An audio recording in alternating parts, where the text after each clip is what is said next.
control, shoveling dirt in every hole.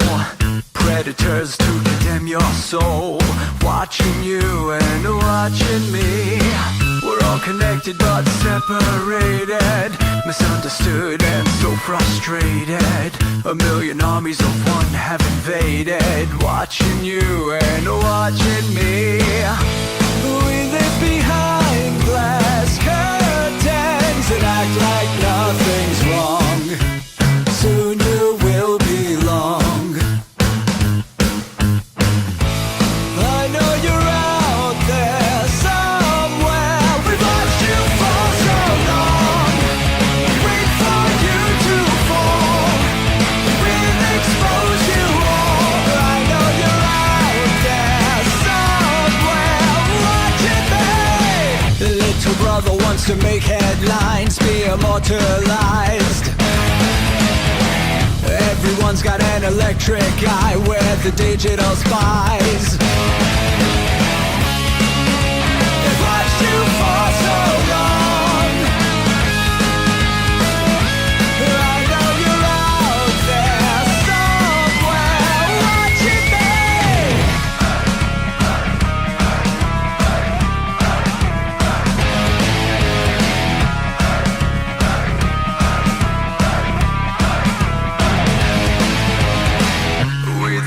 have taken over. We the people are little brother, standing by to dethrone each other, watching you and watching me. Paranoid, the lens is our weapon, desensitized in our lust for attention, democratized by our voyeur obsessions, watching you and watching me. Slaves to perfection, don't let them project you as you are. Reveal your every flaw. I know you're out there somewhere. We've watched you for so long. Wait for you to fall. We'll expose you all. I know you're out there somewhere watching me. Little brother wants to make headlines, be immortalized. Everyone's got an electric eye, we're the digital spies. They've watched you for so long. I know you're out there somewhere watching me.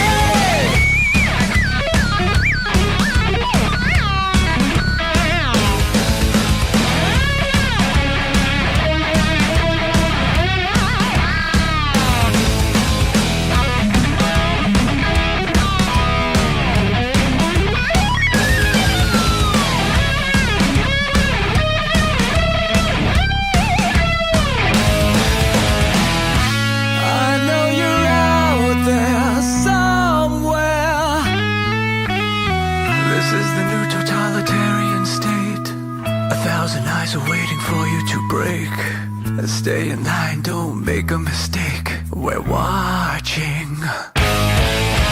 We've watched you for so long. We wait for you to fall. We will expose you all. I know you're out there somewhere watching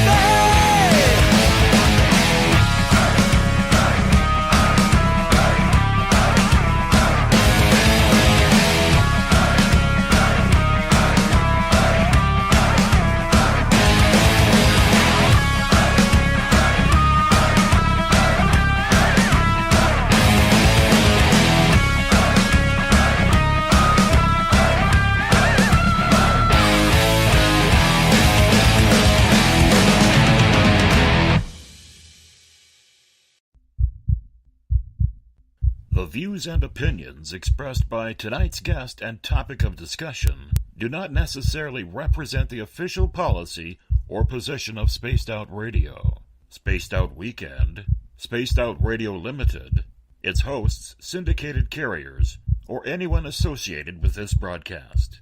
Any rebroadcast, reproduction, or other use of this broadcast or podcast without the express written consent of Spaced Out Radio or Spaced Out Radio Limited is strictly prohibited.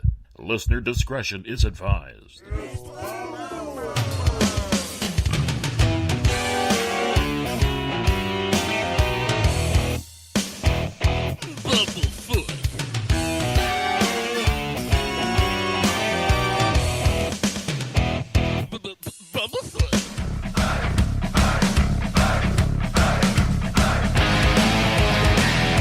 Are you experienced?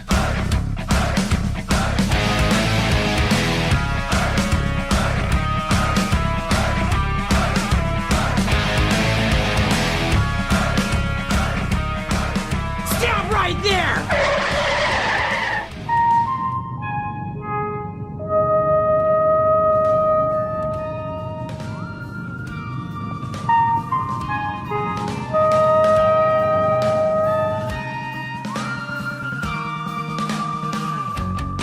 From high atop the mountains of British Columbia to you, listening around the world, this is Spaced Out Radio with host Dave Scott.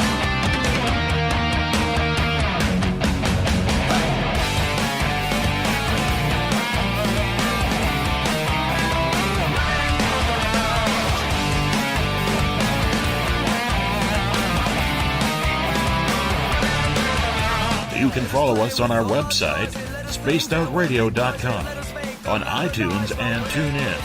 Follow Dave on Twitter at spacedoutradio.com, on Facebook at Spaced Out Radio Show, or on our YouTube channel, Spaced Out Radio Show. Game on! Game on! Game on!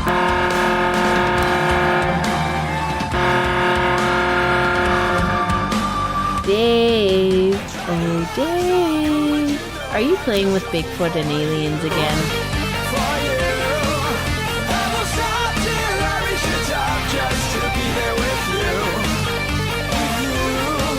The password is... Alright. Okay, seriously, what's with the pointies? Buckle up, space travelers. It's time to go for a ride on Spaced Out Radio. Mr. Bumblefoot, Dave is ready for liftoff. Seriously, Dave? Really? Hi, Chloe. Bye-bye. Bye-bye. Captain, take your seat on my left. It's time for takeoff. 10, 9, 8, 7, 6, start, 2, 1, boost ignition, and liftoff. Just to be there with you, and I still trip over my feet, and my heart still skips a beat. I'm such a lucky guy, 'cause after all this time, it's like the deeper I go, the deeper I fall. Good evening and welcome to Spaced Out Radio tonight. I am your host, Dave Scott, and it's great to have you all along for the ride wherever you are on this fantastic planet we love to call Earth. We are live right here, right now in Uncle Jimbo's cabin, right here in the Great White North, as we are broadcasting live right here on this Thursday night, early Friday morning, if you're on the East Coast. Let's welcome in everyone listening in at spacedoutradio.com, on Spreaker, on the United Public Radio Network, Renegade Talk Radio, the High Plains Talk Radio Network, and on Revolution Radio, as we do this thing every night of the week, rocking in and out of every single show. Thanks to our resident guitar god, Mr. Ron Bumblefoot THAL, formerly of Guns N' Roses, currently of Art of Anarchy. Yes, Bumblefoot is the official sound of SOR. Also, you can follow us on social media all over the place. We're checking us out on Twitter at Spaced Out Radio. Give our Facebook page a like, Spaced Out Radio Show. On Instagram, you can follow me at Dave Scott, SOR. Subscribe to our YouTube channel, Spaced Out Radio Show. Tune us in on TuneIn. Download this show and others on iTunes. We're also on TalkStream Live, RadioGuide.fm, and of course, our website is SpacedOutRadio.com. Hey, if you want to take part in this show, because we don't take phone calls, so what you need to do is you need to sign into one of the chat rooms, either on Revolution Radio, on Spreaker, on the UPRN chat room, or if you're on Twitter, you can just go to the hashtag Spaced Out Radio and connect with me there. I'll get to your questions and comments, so make sure you are there. And we also have on Facebook the SOR Space Travelers Club. We don't want to forget about our favorite group out there. And as we continue on, if you haven't signed up for the SOR Space Travelers Club yet, I highly suggest you do.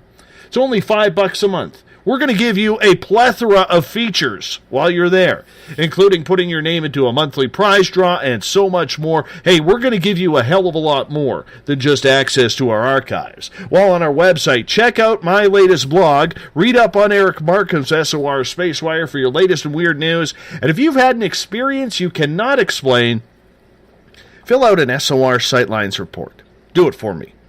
Our researcher, Mike Schmidt, is ready to find out what's going on with you. All your personal information is 100% confidential. We want to welcome in everyone listening in on our latest affiliate, Renegade Talk Radio out of Las Vegas. We are live in the night of Sin City.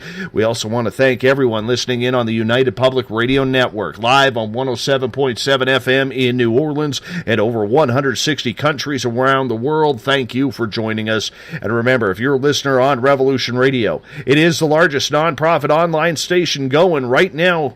Do us a favor. Head on over to freedomslips.com and donate today. From the Mandela effect to our own consciousness, there's a whole lot going on in this world that most of us on this planet either do not understand or do not wish to comprehend. The world can be a scary place, and we have the news media to show us what kind of animals some of us really are. From wars to murder to allowing famine and environmental disasters, we as humans really are our own worst enemies. And the question is why? Why do we do this to ourselves? Why do we harm one another? You know it. You've asked it. Is it because we're just a relatively young yet advanced species? Where are all these so-called aliens that are so advanced to give us a hand? Where are they to help? Is there truly a Mandela effect going on where our timeline has shifted? Tonight, we're getting into it all. I have no idea where this show is going, but Viking has promised me a good live show, so we bring in Viking, along with his friends Jessica Morocco, William Conrad Zeidervelt, and Chris Jacobs. It's going to be interesting indeed. Gentlemen, lady, welcome to Spaced Out Radio for the first time. How are you? I'm doing good, Dave. This is the Viking. I really appreciate joining you tonight with my entourage. And I'm thankful for you guys taking the time out, my friend, because we got a lot of stuff to cover. And, you know, one of the things that is going on is, lately, I'm going to say over the last few years, Viking, there's a number of people who are trying to make sense of what the hell is going on in this world. And some of us are studious about it. Others of us just wonder, well, maybe mixing among friends over a beer at the bar or watching the game. And a lot of people now, doesn't matter if you're in a first world country or a third world country, people are freaking out left, right, and center trying to figure out why this is going on. So, break it down for us, Viking. Why did you start to study all of this? Go back in time for us and tell us your story. Go back in time. Well, okay. I first started unraveling, you know, it has to do with the association of the mind. If you go back to Eastern religions and going back to their meditation and they're trying to focus on reality versus illusions, and you know, in Buddhism, I spent 15 months in a Vedic monastery back in 1976 when I was 20, and kind of got my first glimpse of really what is the mind, because it deals with what it has to do with was the association of how the mind processes information. Because you could be locked into these paradigms that we're all facing right now without even knowing it. All these paradigms that have been forced upon us through centuries of indoctrination, through the original encoding of the archons and the reptilians, enslaving us into this horrific standard of what we call our current waking state. But one thing that I've come to understand, having been through this classical training of Vedic tradition, is that the mind does have a certain element of exposure when it comes to rationalizing what really is going on, because it really is an investment. And when you if you look at what we're facing here, are we in the realm of artificial intelligence being what we have been programmed, what we have been force fed? This mind control, as I said, going back 10,000 years of who we are now, and who we truly can manifest in a higher state of reality or a higher state of being, or in a timeline that is more congruent to our true nature, is really where we have to come to understand is the challenge that's set before us, because we are in some form or facet stuck in this horrific nightmare. I call it waking up every day into a nightmare of this mind control of just pain and suffering and slavery. We bring in Jessica Morocco now from Wolf Spirit Radio. Yeah. Oh, your microphone is sounding a little shaky there, man. What's going on, Jess? Oh, that's unfortunate. How are you? I'm doing well. How are you? Good. It's been a long time. It sure has. Yeah, we've been on a few shows together. Absolutely. Mainly with Max Steele and Nicole Steele. And with Max, you never know what you're going to get. So this is the first time you and I have had a chance to talk with me captaining the ship. I can tell you there will be absolutely no gas problems. And because if anybody's ever listened to Max Steele's show, it's a mixed bag, isn't it? As God is my witness, and I love Max. I think the world of him, but I still have a good laugh every time I'm listening into him, and he decides to break wind right on the air in the middle of a serious topic. I just don't get it, but Max can pull it off. Anyhow. He does have your entertainment, I'm sure. Absolutely. Absolutely. So, Jessica, what got you involved with all of this? Because, there's a lot going on in this world, and I know you're a very open, intuitive person as well. When did you start following the timelines? When did you start following, the consciousness in order to try and come up with what is truly happening on this planet right now? Well, Dave, I'm what you call an experiencer, and hold on a second. So it started when I was very young, that I started noticing some anomalies and that I could see through dimensions, and I learned to not mention it to anyone early on, so I wouldn't be judged, and people wouldn't form an opinion about me, because no one wants to feel like they're different. But I started to recognize that I was having these specific abilities, and that I needed to figure out what they were. It brought me on a journey, and I had no idea that I was going to end up doing readings for people. I never thought I'd be on the radio, but I found that the more I talked about these things, other people also had similar situations, and different variations of it. And, after a while, you find out that you're getting all of these answers from each other. Everyone has a little piece of the puzzle. So, I end up on Wolf Spirit Radio. I had already been on radio prior to that. I've been on a few other stations, and I actually worked in the paranormal as you have, and people had asked me to do all sorts of different things. I was a medium for a very well-known haunted place called the Haunted Victorian in Gardner, Massachusetts. And, just doing whatever work that was available and different ways that I could help out. But as you start getting around these circles, things become more complex, and you realize that there's a bigger spectrum of issues that need to be addressed. And one of them is, of course, the Mandela effect. And the Mandela effect is a converging of the timelines. And so you have all of these different parallels that are occurring. And when they come together, you're seeing these little strange overlays, or it's like a hiccup that's occurring. I mean, this is my interpretation of how it's laid out. But, we had a tear in our timeline at one point. And some people attribute it to some of the experimentation of the Nazis, and when they tore through our time-space reality, and then brought in other anomalies, and that could also be a contributor.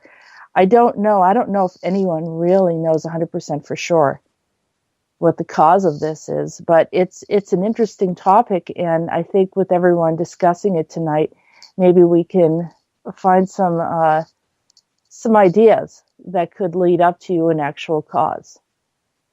So just like anything, as you know, to investigate, when you are investigating a haunted place or you're trying to figure something out, you try to find, consistencies, and then find different ways to measure it. Some of the stuff just can't be measured unless we had a scientist to validate, how these things work. But it's a little tricky, isn't it? Mm-hmm. Absolutely it is. And I want to introduce Chris Jacobs now. Apologize for that, Chris. Good to have you on Spaced Out Radio for the first time tonight. When you started delving into the whole consciousness and what is actually happening behind the scenes of what regular everyday life is like, were you surprised what you found? Oh, yes, I was actually very surprised. When I first started seeing things, I was actually a small child. I was 5 when I started having dreams of other beings that were trying to come in contact with me. There were beings that, from when I was a little child in Chicago, we lived near the L tracks and the L train tracks, and I had a dream of some beings that were all in white that were trying to make contact with me. At the time, they had different colored eyes, but they were of a higher vibration, and they were basically trying to form a contact then. But then as time went on, I was starting to see people that had died, starting to have contact with other beings, saying that they were different races from different dimensional planes, stuff like that. Some looked like animals, other ones looked like people. Then like I said, I would come in contact with people that had passed on. That was the prevalent one for a little while. But then as I went into a teenager, I started, my guide Simeon, who's a Nordic Pleiadian, he began to show me more and more as time went on, in digestible chunks of information. And for a while, I thought he was like an energy variety being. But then eventually he revealed to me that he was a Nordic Pleiadian, blonde hair, blue-eyed, 8-9 feet tall. And he's actually in a spaceship that's above the Northern Pole at the moment. And then he revealed to me what was actually going on, what things were being misinterpreted, what things were being exaggerated, not told enough. My guides, I've been talking to a variety of different beings that have guided me. Some are just opinionated, while other ones are actually on target. I was actually in the paranormal field for a while. I still am. I went with a paranormal team called SAGE that I helped found, and we went to some of the historical sites. And in a lot of my old SAGE recordings, you'll hear references to the Archons, you'll hear references to the Greys, Pleiadians, all the alien races. I believe some of the ghost experiences people have are alien in nature, even Sasquatch in nature. I came to find out that the Sasquatch beings some of them can morph back and forth between matter and energy, and some of them are in a different density frequency. So when people say they're having a ghost or something in their house, usually people equate this to words like ghost, demon, specter, because they don't know there's certain words that are just flow around a little too often, like demon. people see something strange in their house, like what they perceive as a shadow, and they automatically think evil. And we used to go to places to tell people, like, no, there's more to it than just angel, demon, ghost, spirit. And some people got it, some people didn't. And so I wanted to. First, I was all about proof, trying to prove it to people, trying to prove this, prove that, prove this. And for a while, also in the UFO circles, I wanted to have disclosure out there. I was this activist in that area quite a bit. I had a nickname in some circles, which was Mr. Disclosure. And after a while, I gave up on that because, it wasn't getting anywhere. It was because people perceived me as jamming it down their throat. So what I did was I changed it a little bit when I quit looking for proof and when I quit trying to show people proof, and when I was just authentic, the proof showed up automatically. I've done readings on people that were hardened skeptics, and I used to not converse with the hardened skeptical crowd. But when there was this one person I met that I did a reading on, that he even admitted to me afterwards that he was just testing me to see what my ability range was. He was testing all medium psychics and whatnot. And I didn't know this. I just did his reading, and I hit on several points that proved it to him.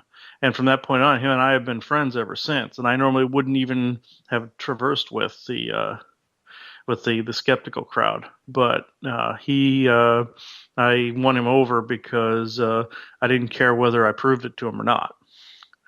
And then he thought that was commendable in some way. But yeah, now he's helped me out on my YouTube channel quite a bit. He's helped me out investigating things, doing interviews, and whatnot since then. But I've done a variety of reads. I can't really say I've done healings per se. I feel the person's healed themselves more.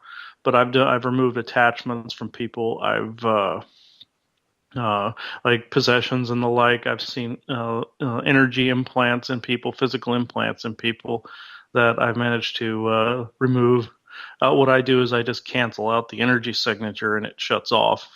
I've managed to get people's chakras working correctly again and whatnot. I could go on and on, but I know we're on a time limit here. But that's pretty much me in a nutshell at the moment. I have a quick question for you from Eric at hashtag Spaced Out Radio on Twitter, and he is asking, please tell the story of the Bigfoot you saw morph into something else. And I'm going to preface that by saying I am one of many who are firm believers that I do not believe that Bigfoot is a creature. I'm not going to say he's not from this planet. I refuse to go that far. But I believe it's a creature of some sort of supernatural ability. I've seen pixelation. Okay? Mm-hmm. And shortly after I saw the pixelation, I have heard the roar. I've also come in face to face with two Bigfoot. So I am a believer in Sasquatch, but I would like to hear this story as well on what you saw it morph into. Well, this is very interesting, and I do have some of this on camera. This is right here in the house with my significant other, Joanna. We were here in her house late night, and I started seeing little flashes of light out of the corner of my eyes. And I just knew to grab my phone and just start recording video, because this phone of mine actually always seems to pick up things. So I just turned it on, and I saw come into the room, a transparent Sasquatch.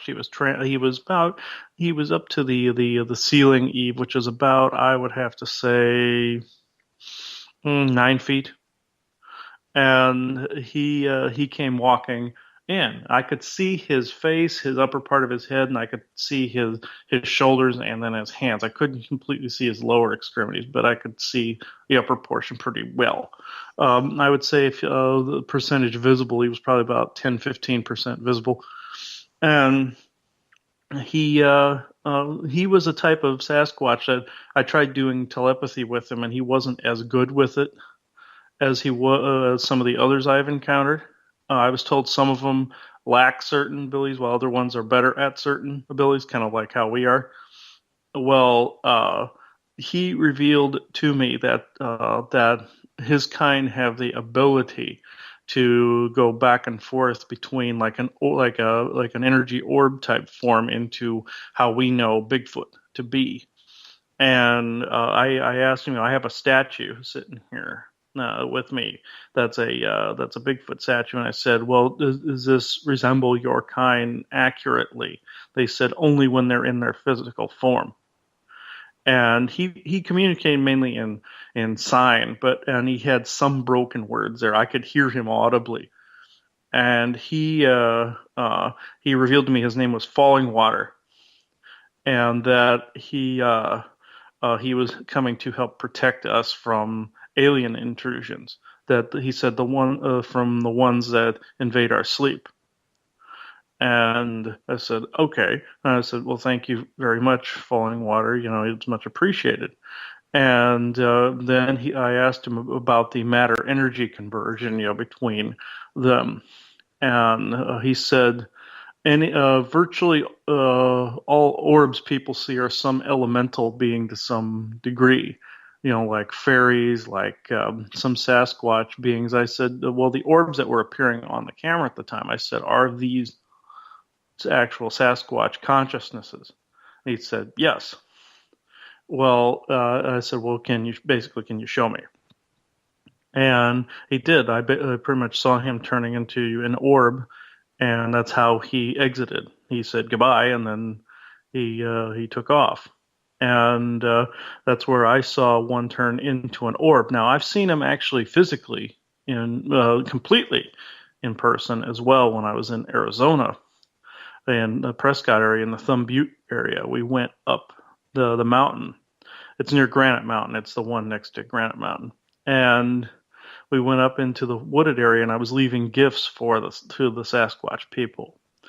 And then I always know when they're there. There's a particular one that I came in contact with there. He called himself Sufas. And Sufas was kind of a tough cookie when it came to nature's balance. He didn't want things taken nor brought in to what he considered a safe zone. And he asked that if I leave gifts that have no expectation of return. I said, yeah, that was what I was going to do anyway. I left some stones. I left them in geometric shapes and such. And I walked away. Well, I got this telepathic signal from him saying it was okay for me to pull my camera out for a short period of time.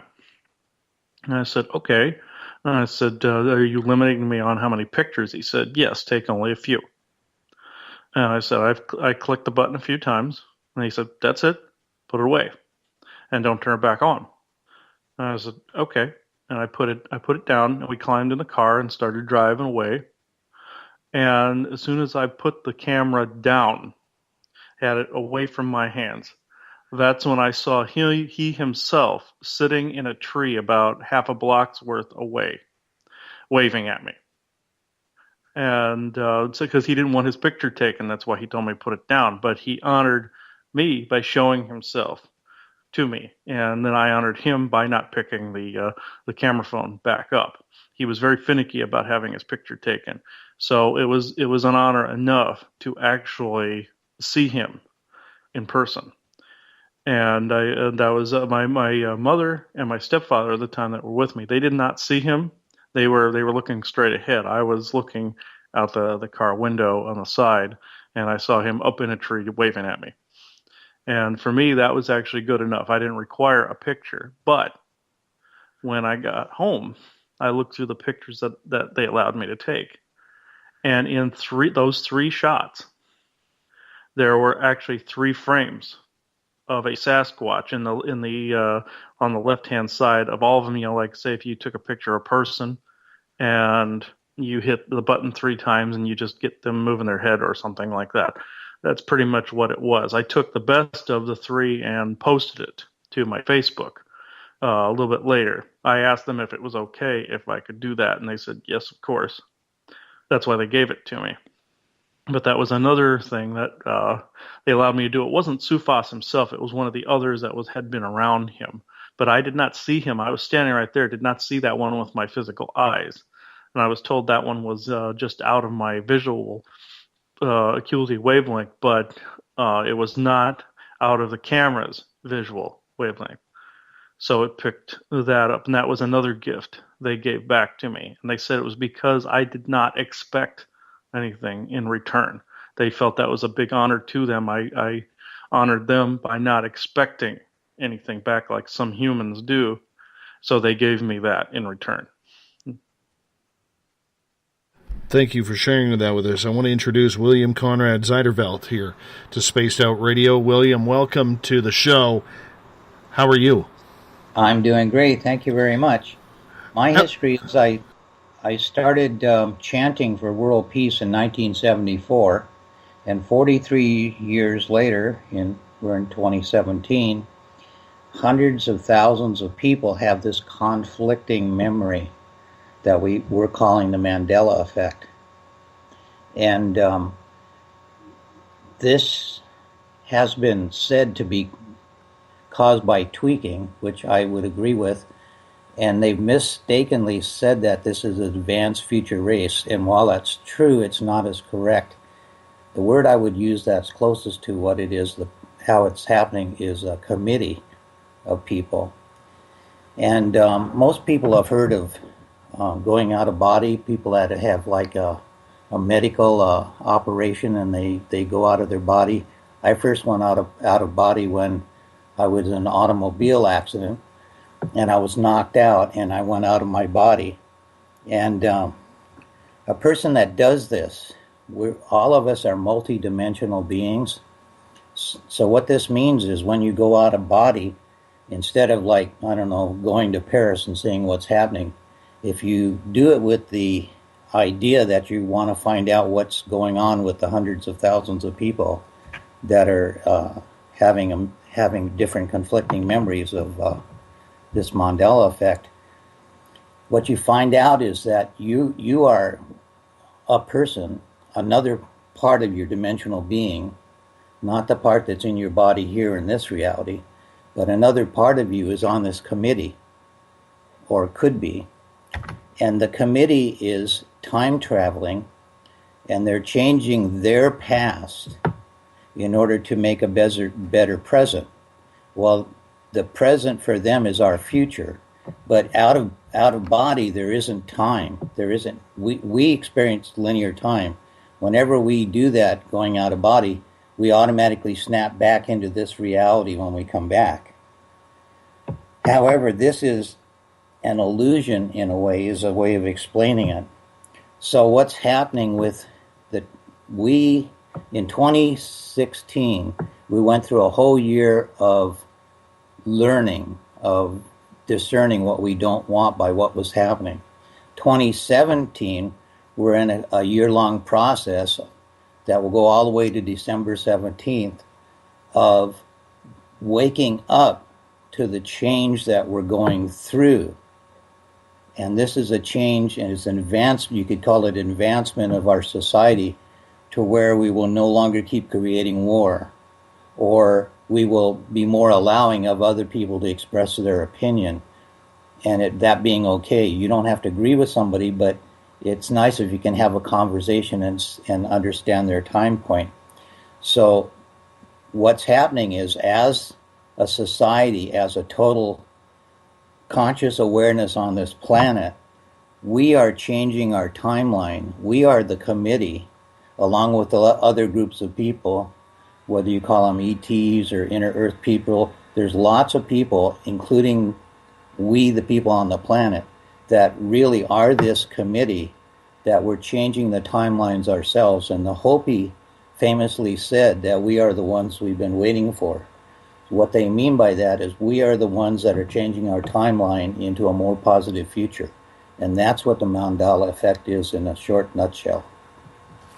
Thank you for breaking that down. We bring Viking back in here because now that we've got the introductions out of the way of absolutely everyone and a great Bigfoot story by Chris, Viking, I'm curious about your understanding and reasoning of what the Mandela effect is and how it's affecting everyone in their daily lives, even if they don't know about it?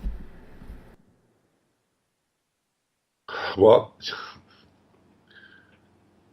we have to understand that the way we project and experience and express ourselves in our current timeline, however it may be infused, again, it's where you put your attention. It's where you invest yourself. So in other words, it's where if you are expressing yourself in a timeline of this mind control of pain and suffering, and you bought into the slavery, and you bought into these agents. All these expressions are agents of contrast. So we gain a sense of reality through the contrast of life, the yin and the yang. We're given these dimensions to be able to experience what is right and what is wrong. You got the angel on one side and the devil on the other, and they're constantly feeding information. It's how you choose. It's how you discern yourself as a conscious being on this planet, right? So, and we have four basically what's called multiverses that we express ourselves in. We have the physical plane of reality where we act out, all of our conscious awareness. We jump in the car, we go to work, we turn on the ice hockey game, and we sit down with our buddies. However you express yourself physically, engaging with different components, which allows for this hologram or reality. And then we have and that filters through our emotional subtle bodies, which gives us excitement. It gives us inspiration. It gives us the flight or fright. It gives us fear. But without fear, how would we know courage? How would we be able to express ourselves with strength? Without insecurity, how would we come to know confidence? Without judgment, how would we learn acceptance? So these are all fields of change, and it's which side of the road are you on? Are you bought into these, the contrast so deeply that your life is manifesting this horrific, syndrome that we have been conditioned with of pain and suffering and insecurity and poverty, and are you locked into this game of just trying to survive, from not only in our conscious structure, but in our social structure, our emotional structure. We've all been, so conditioned with all of these reactions that we all have what's called a cocktail of PTSD that causes us to react. And this is the challenge. Do we react? Which constantly perpetuates, reaction. It perpetuates the hologram of where you are invested in. A lot of it is lineage. A lot of it we've picked up, the baton of our parents' pain and suffering. We've picked up the baton of these cultural timelines of depression, it could be the Holocaust. It could be just repression or oppression of different states of economic growth, or equality. There basically are still residues that we are dealing with, that we're isolating. And when you talk about the ascension process here, which we are definitely immersed in, we're talking about awakening. This is a resolution of the residue that keeps us entangled, that keeps us, perpetuating these syndromes into what's called a causal loop. We never break free. We're in this eddy, just spinning around and around and around. And in the Vedic tradition, it's called the sea of samsara. You're going up and down and up and down. You can't break free. So what is the answer here? Well, that is exactly what as Conrad had pointed out, these little bits of information that if you start to understand that we are being downloaded, from our higher awareness and higher consciousness, through our intuition, through our creative aspiration, these little bits of information that will help us tether to a new form of reality, which creates a quantum shift of timelines. Now, understanding that in this programming, it goes back to our DNA. Because everything that you are invested in is programmed in ones and zeros in your DNA structure. They talk about us having a DNA of 6% and the rest is junk. Well, it's the opposite. We have this vital DNA strand that is awakening.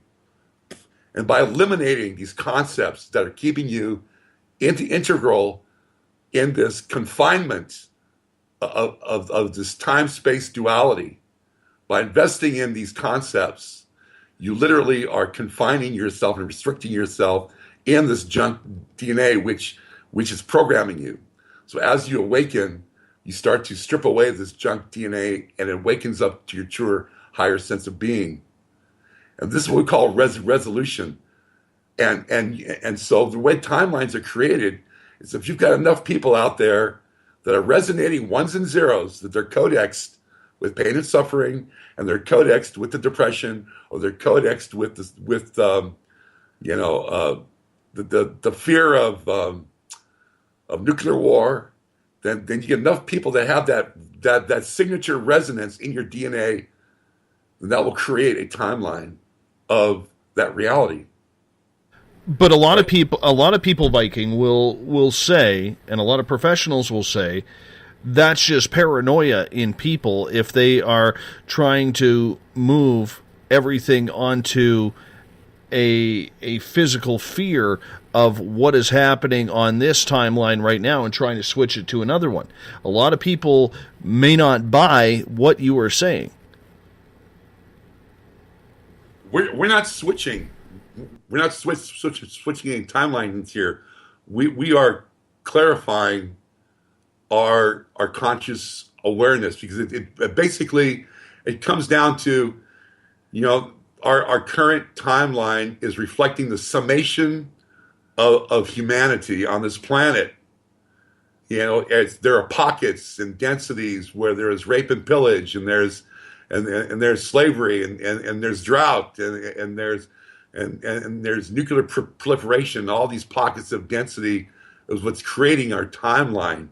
Now, we're not switching timelines. We're actually trying to move ourselves into a greater and higher sense of our creative will and the expression of life.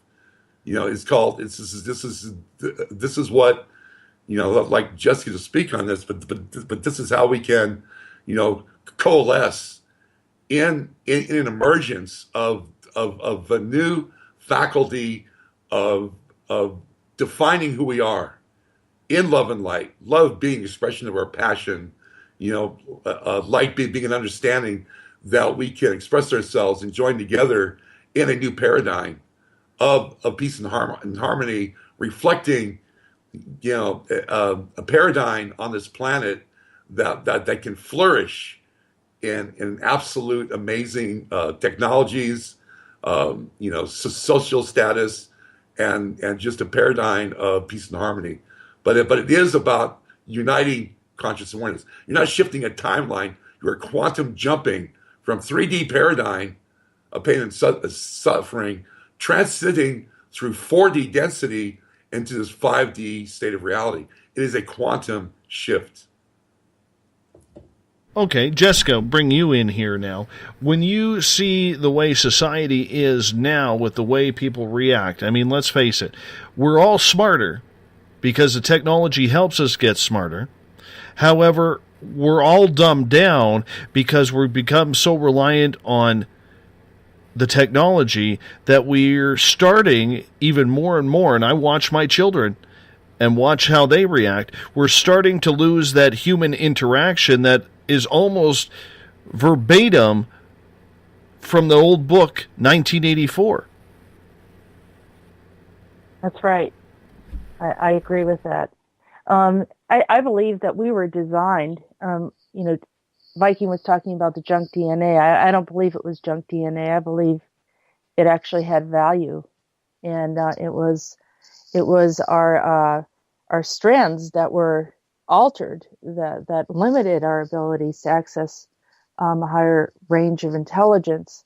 But by disassociating ourselves socially, which is kind of the core of our who we are as a human race and our human expression, it even further limits some of the articulation and thought processes that I think occur through those interactions. And so, it's separating us and setting us apart. But I believe, I'm a strong believer, is that every person, every human being on this earth was designed to telepathically communicate. And there's levels of intuition that are innate, that we all have within ourselves. And if you look at the animal kingdom, they're well aware of a storm coming and some other things happening around them. And, humans will sit there and they'll look at the animals and say, oh, something must be going on because the animals are aware of it, but we're not. But I believe we were designed to be aware of it. And I lived in the Midwest for a short period of time. And if you're around farmers, they can sense and know direction. They could be in any location and tell you north, south, east, and west. They can feel it. They can also tell you what's coming in the weather. And the native cultures have also been able to do this. What have we lost here is that we've taken that part of our brain and said that, that's fantasy. That's not exercising something that is working for our benefit. And let's kind of, mute that and focus on having something else tell us how to think.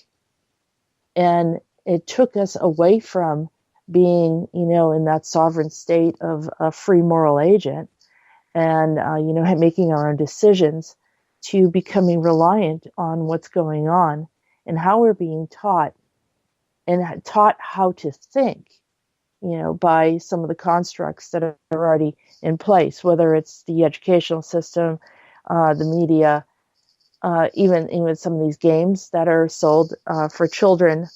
There's all these different types of modeling in ways that they're kind of segmenting, separating, and actually training in a certain way beyond how we thought it's being done. So as a parent, I'm a parent. I know that you're a parent, and many of us here are parents as well.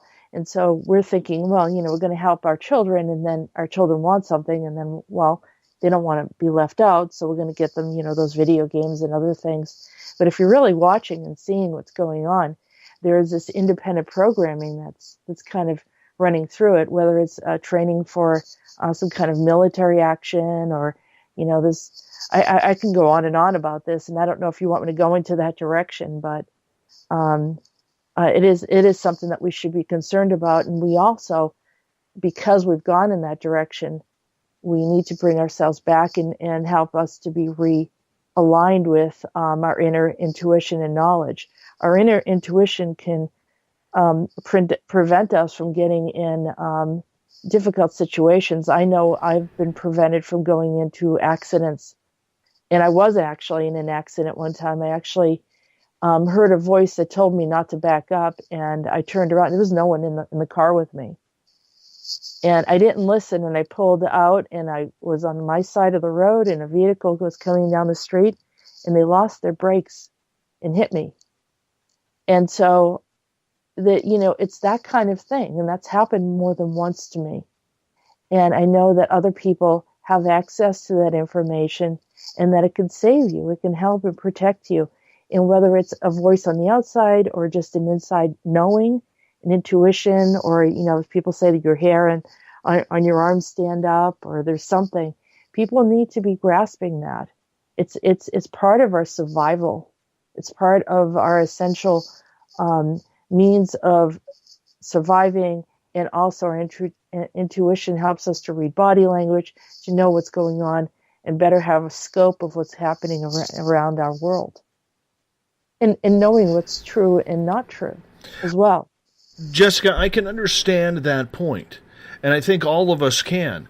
But the fact is, for everybody to take a large step back, or in this case, the way society is now, probably 100 steps back, to try and get in touch with what worked for our grandparents, our great-grandparents. The way society is now, being a 24-hour society where we don't take breaks, we don't take time for what it's worth. Mm-hmm. Most people do not have time to try and look back. They're just trying to survive because they have to work. They have to eat. They have to, stay in shape because society says so. They have to have a social life. They have to be into a hobby. Okay? They barely have enough time to breathe, let alone sleep. So to all of a sudden try and regress everybody. It's not. No, what I'm saying is 5 to 10 minutes per day of meditation will not only help you to become more intuitive, but also could potentially save your life physically because you're breathing. You're learning to relax, you're de-stressing. There's so many different benefits to this that will actually, people actually look younger, they look healthier, they can think clearer, you could perform better. Yeah, but and I'm not trying to be controversial with you, my dear, but that's the same thing I hear from vegans. Yeah, well, I mean, I'm not proponing the lifestyle of, that's a choice if someone wants to eat that way, and it can be healthier, and you do have to take care of your body. I mean, everyone knows this. But I'm just saying that we are in a very high-stress society. I live near a city. I grew up near a city. And I have found that everything changed when I was able to, even if it's 5 minutes, sitting down, breathing, allowing yourself to breathe, taking in that oxygen that you need, and helping yourself think more clearly to make the correct decisions that you need to do. Meanwhile, you increase your intuition.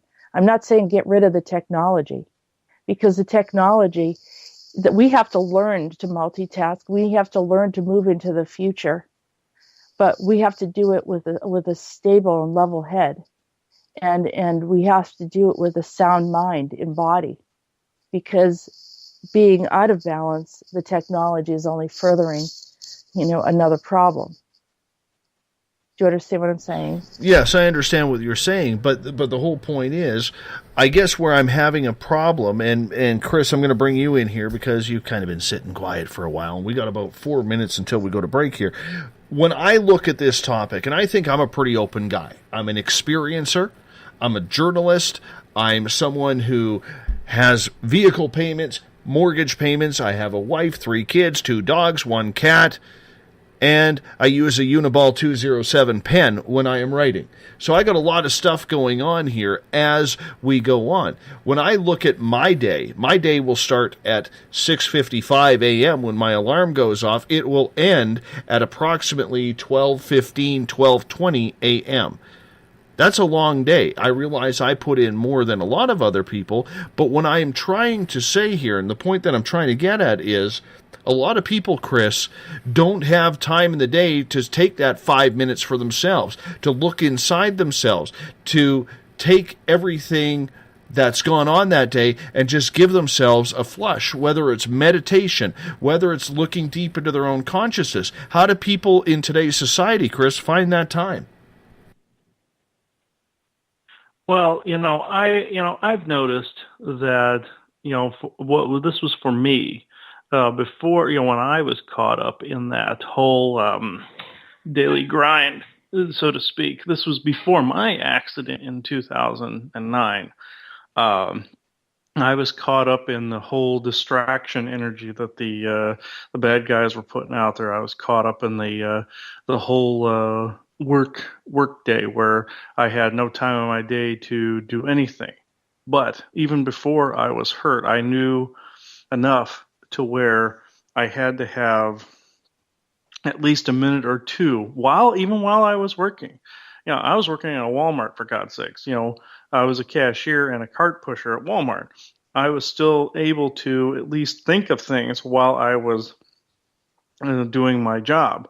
There were instances where there were no customers, or there were instances where I was outside and I was able to look in and find answers of my own. But there was still a part of me that still had that stigma of fear, like, oh, okay, I can't lose my job here because, if I do, I won't be able to pay this, and that whole domino effect. And what took place was in 2009, I got hit by a car. I was pedestrian. Guy talking on the cell phone while driving. Well, I got hurt, put in the hospital for a month, and then ended up, that's what booted me out of the situation I was in. I was in this weird repetitive loop, even though I was taking time out of my day to do that. Well, afterwards, I noticed there was this boost in my capabilities, in my ability to do my work, inner work, and everything, because during that time, I actually had a near-death experience, and I was actually legally dead for almost an hour, and no ill effects had taken place afterwards except for the physical damage that I had. And there were no mental damage at all. In fact, there was that increase. Well, as time went on, I was able to see more clearly how people could integrate these things into their life. People have become so busy, so ingrained into this daily routine that they don't know that they can do it even in a nanosecond. They can take a second to put themselves in a zero thought point, I call it. And you don't need to be meditating on a mountain to pull this off. This could be pulled off right in the middle of a city, in the middle of an apartment, in the middle of doing your daily routine, where you are literally putting your thoughts into the current moment. You're not going, well, I'm going to worry about this and worry about this and worry about this and worry about this, A, B, C, D, E, F, G. True. You're right in the current moment. And that's how I began to accomplish these things, and I that's part of the message that I pass on to people. This is possible, even amidst the chaos. Excellent answer. Thank you, Chris. And I'm going to get everyone to hold on here for just a couple of minutes, because we are going to go to our first break of the night. Interesting conversation. Consciousness. Mandela effect. Hell, let's throw in a little bit of aliens later on, because you know me. I love my aliens around here.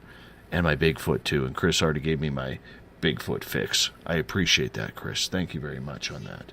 You're listening to Spaced Out Radio. I am your host, Dave Scott. More with Viking, Jessica, Chris, and William. And yours truly right after this.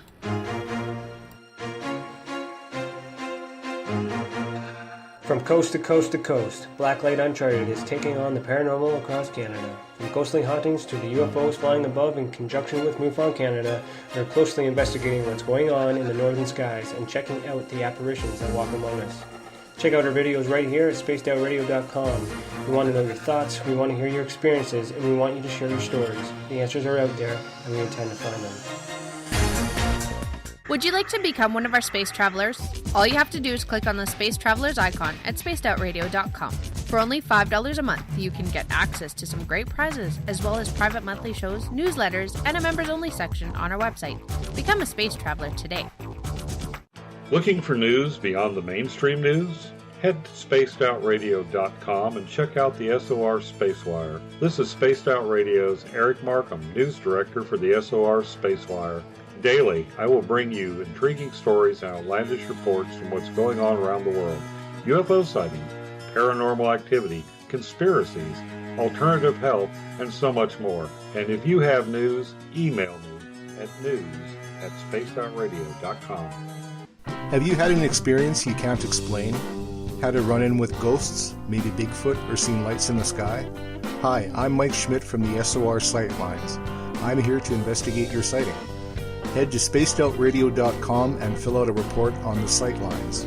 All your information is 100% confidential, and I will help you figure out what you've been seeing. File your report, and let's find out the answers together. Visit purpleplates.com today. For over 40 years, the Purple Energy Plates have been delivering amazing results for their many customers. Inspired by the great genius Nikola Tesla, the harmony, healing, and energetic effects of the plates have proven over and over to be beneficial and often miraculous to thousands of customers. With their money-back guarantee and the many benefits, how can you afford not to get one? Check their site for daily specials and choose from their many energy products. You won't be sorry.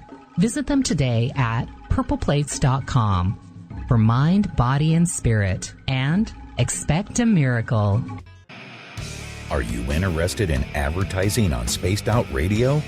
Head to our website at spacedoutradio.com and click on our advertising tab. There, you will find an assortment of ways you can get your product out there with us, from radio commercials to banners and social media. Have a product you like our hosts to endorse? We can do that too. Visit spacedoutradio.com for more details. Have you got your Cosmic Passport? If you need one, tune in to Cosmic Passport on Spaced Out Weekend. This is Elizabeth Anglin, ET Experiencer, spirit medium, and host of Cosmic Passport. Each weekend I'll be bringing you interviews and support from other paranormal experiencers, and the best in intuitive spiritual guidance from across the globe. It's all happening starting at 9 p.m. Pacific Time, midnight Eastern, on spacedoutradio.com. From British Columbia to Northern California, Pacific North Weird has Cascadia covered.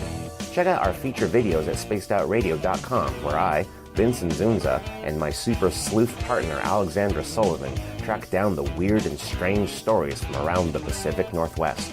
From Bigfoot to Mel's Hole and everything in between. This is what makes life exciting. So why report the normal when we can report the Pacific North Weird right here at spacedoutradio.com. Oh, there's only one way to rock. Loud and proud. In high definition. Radio 702 rocks. Las Vegas. Every Saturday and Sunday night, as Dave Scott wanders aimlessly in the wilderness, you can come hang out with me, James Tyson, in Spaced Out Weekend. Starting at 9 p.m. Pacific, midnight Eastern, I'll take you along as we talk with some of the best experts in their fields. SpacedOutRadio.com is the place to find us. So sit down, relax, put your feet up, enjoy the topics like the paranormal, supernatural, intuitiveness, and so much more. Hope to see you there. Don't have time to listen to Spaced Out Radio live? Wherever you are, the car, the office, the shower, or even if you're traveling, we're right here for you. Each Spaced Out Radio show can be found on iTunes, TuneIn, and on our YouTube channel, Spaced Out Radio Show. It's the perfect way for you to catch up on our shows. For more information, just head over to our website, spacedoutradio.com, and tune in to us today. The views and opinions expressed by tonight's guest and topic of discussion do not necessarily represent the official policy or position of Spaced Out Radio, Spaced Out Weekend, Spaced Out Radio Limited, its hosts, syndicated carriers, or anyone associated with this broadcast. Would you like to connect with us? Head to spacedoutradio.com for all your latest show info. And hit us up on Twitter using the hashtag Spaced Out Radio. Now, back to Dave Scott and SOR. Welcome back to hour number 2 of Spaced Out Radio tonight. I am your host, Dave Scott. Good to have you with us. Tomorrow night, we round out the week talking cryptids.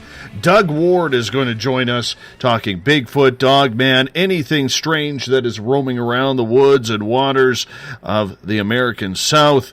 It's going to be a lot of fun starting at 9 p.m. Pacific, midnight Eastern Time at spacedoutradio.com. We want to welcome in everyone listening in on the United Public Radio Network, live on 107.7 FM in New Orleans and over 160 countries around the world. Thank you for being part of this show. We are also live in Las Vegas on Renegade Talk Radio. Yes, Sin City. We are your nighttime evening show of the strange and the obtuse. And if you're listening in on Revolution Radio, remember the Double R Machine is a donation station financed by you, the valued listener. Head on over to freedomslips.com and donate today. Bill Cardwell has set the password for tonight in the SOR Space Travelers Club. Cocorofiophobia. Cocorofiophobia is your password. So use it wisely, space travelers, and if you're scoring on Scrabble, that's worth a few points as well. Bill sets a password each and every night right here on Spaced Out Radio. If you want to follow us on social media, you can go on Twitter at Spaced Out Radio. Give me a follow. You can also use the hashtag Spaced Out Radio. I will get to your questions and comments in there live as the show is going on. Give our Facebook page a like, Spaced Out Radio Show. Tune us in on TuneIn. Download this show and others on iTunes. And, of course, our website is spacedoutradio.com, where we have a plethora of features for you, including joining the SOR Space Travelers Club for just $5 a month. Tonight we are talking consciousness, the Mandela effect, timelines, a lot of interesting storylines around Spaced Out Radio tonight. We welcome back Viking, Jessica Morocco, Chris Jacobs, and Conrad Zeidervelt. Welcome, everyone, to the show. Thank you. Yeah, thanks for having us on tonight. I just want to say that both all of us here, Jessica, Christopher, and Conrad, we're what's known as the Galactic Interstellar Council, and we meet twice a month on air to go over this very topic. Mm-hmm. What is the Galactic Interstellar Council? It's a group of us that meet on air on Wolf Spirit Radio, and being a council or a collective or a covenant, we kind of use our like minds to divine and to discern the current state of our paradox, and to find a segue that allows us to ascertain this so-called ascension process as we are experiencing at this point in time, the space-time continuum, going into a non-time state of an awareness as we recover our fractal timelines. You know, our timelines are, as we start to heal ourselves, as we start to come to terms that we're no longer going to accept these paradigms of pain and suffering and slavery and the mind control. Then what happens is we disengage, and we're no longer entangled. You know, we stop entangling ourselves in this paradigm. These paradigms will collapse in on themselves. The dark powers only have power over us if we give them attention. So what we discuss is basically what is currently happening at this very moment, as far as the collapse of timelines and what's happening as far as the pulses of the planet, the energetic flow of energy that we're experiencing right now, and how it's affecting our consciousness. Mm-hmm. Conrad, I bring you in here because I want to talk about the Mandela effect with you. There are so many people starting to recognize little nuances in their life that over time they thought were much different. Why do you think this has happened, and where did it all begin? Okay, well, I have the Pleiadians, Arcturians, and the Arcturians here all chiming into your question about having time or so many things happening, and that ties into the Mandela effect. What they're saying is that this is how they operate all the time. They not only multitask, they don't even count how many different things they're doing. And they keep telling us we're multidimensional beings. And this will be the year, through December 17th of this year, that we find out we are each of us multi-dimensional beings. There's a part of me that's a lieutenant in the Russian army on the front line facing NATO troops, and I really hope one of our soldiers doesn't shoot me.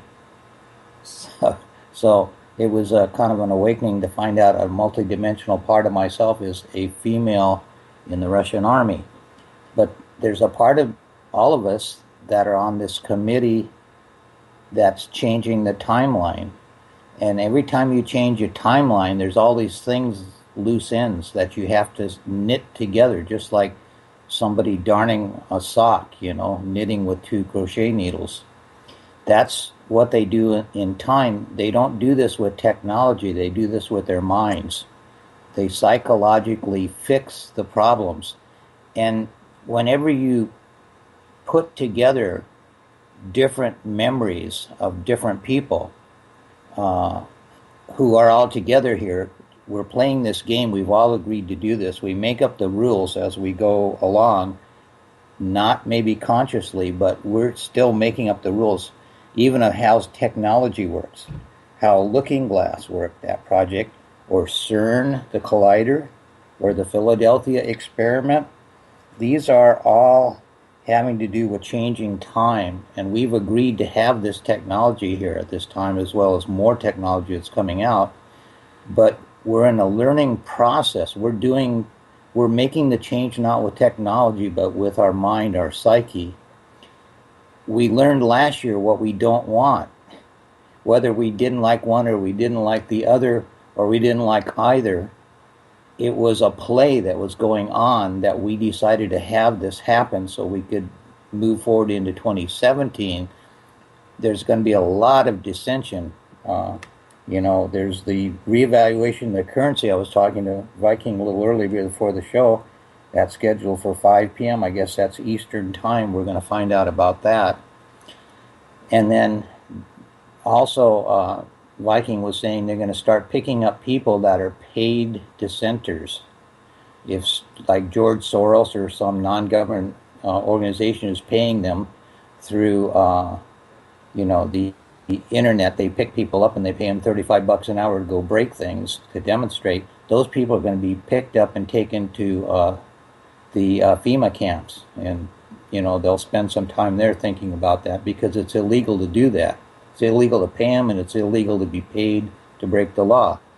So we're going to go through all these changes, but that's also part of the play that we've agreed collectively to have this happen so that we could change to a peaceful planet, again, by December 17th. They keep bringing this date up in my head, so I keep repeating it.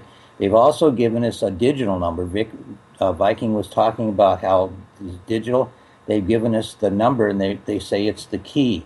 Once you've heard the number, 00101110, now everybody on listening has heard that number, it unlocks the path to understanding how this works much easier because it just unlocked your ability digitally as well as consciously to move forward. And that's where we're headed. We're headed on a direct path to learn and finish what we're doing this year to make this change. So going back, where did you see the shift going into the Mandela effect that so many people have popularized now? Well, we've been putting this together for about a decade, When I was in touch with the part of me that's the committee, which is the same, we're all doing it. It's not separate from us. There's a part of everybody here that's awake enough to be noticing the change. For the last decade at least, going back probably closer to 12 years, they've been restitching the time together.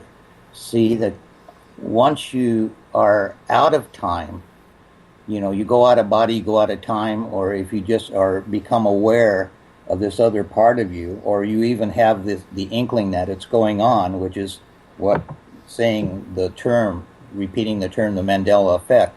Instead of thinking about in the Coca-Cola logo, how high is the dash? Now it's higher, but an awful lot of us, and myself included, remember it used to be totally centered in the middle. I even pulled out a couple old Coke bottles, and looking at that, they've changed. I know it was in the middle, but it's not about arguing about the specifics of that, or what Darth Vader said in a movie, It's the fact that the timeline, things are changing so that we are in a better timeline.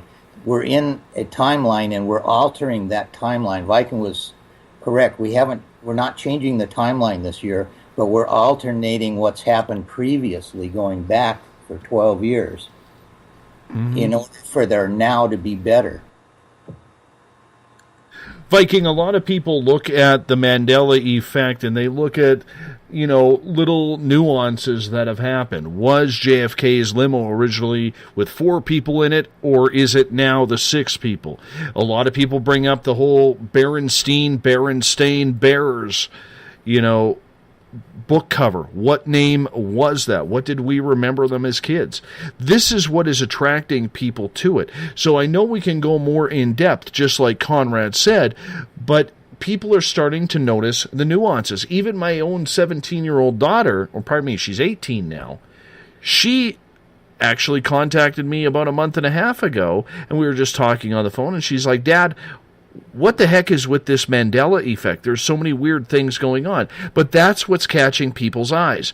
Are more people starting to become aware of little event nuances, or is it the result of a paranoid society combined with a media that never gives you a straight answer anymore? It's going to be, again, you're in a situation now when we look at the populace and where we're going. We are definitely going through a density shift. I liken this to a river with 2 billion logs jammed. We're all entangled. We're all entangled going nowhere fast. And we're entangled in this programmed anarchy of pain and suffering that is not likened, not congruent to our true nature. It goes back to what we bought into. It goes back to what we were told, how we were indoctrinated. So in every facet of this entanglement, you get enough people entangled in that same entanglement, and they're coded with the same zeros and ones of that timeline. If it fractals into a new timeline.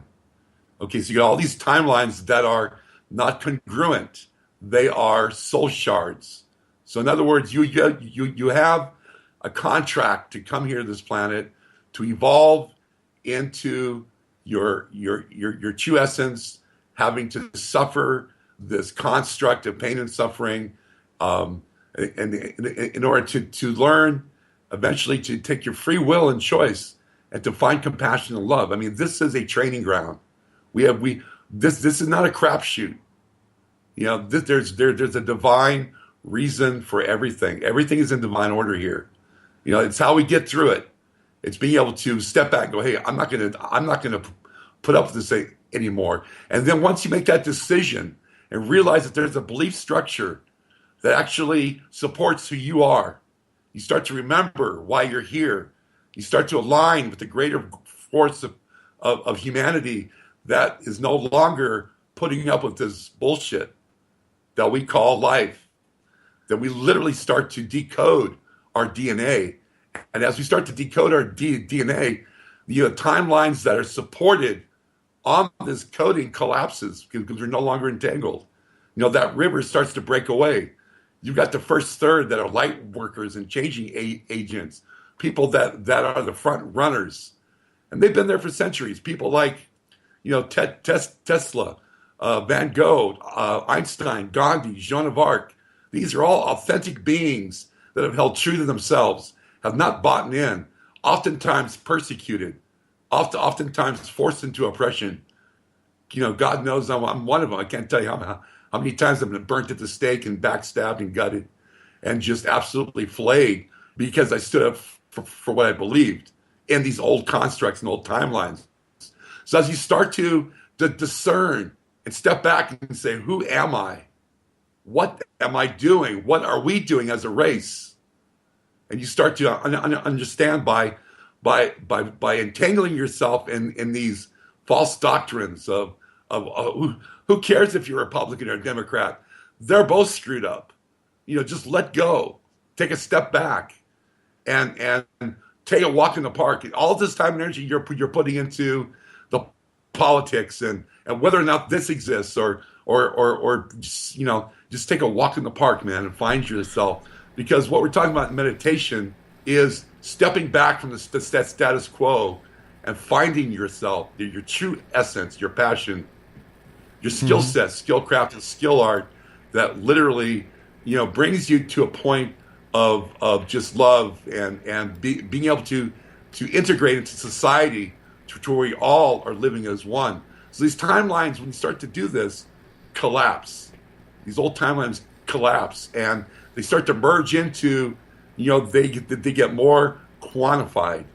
they get more singularity in their expression until they are now merging into our current timeline, which is going through a quantum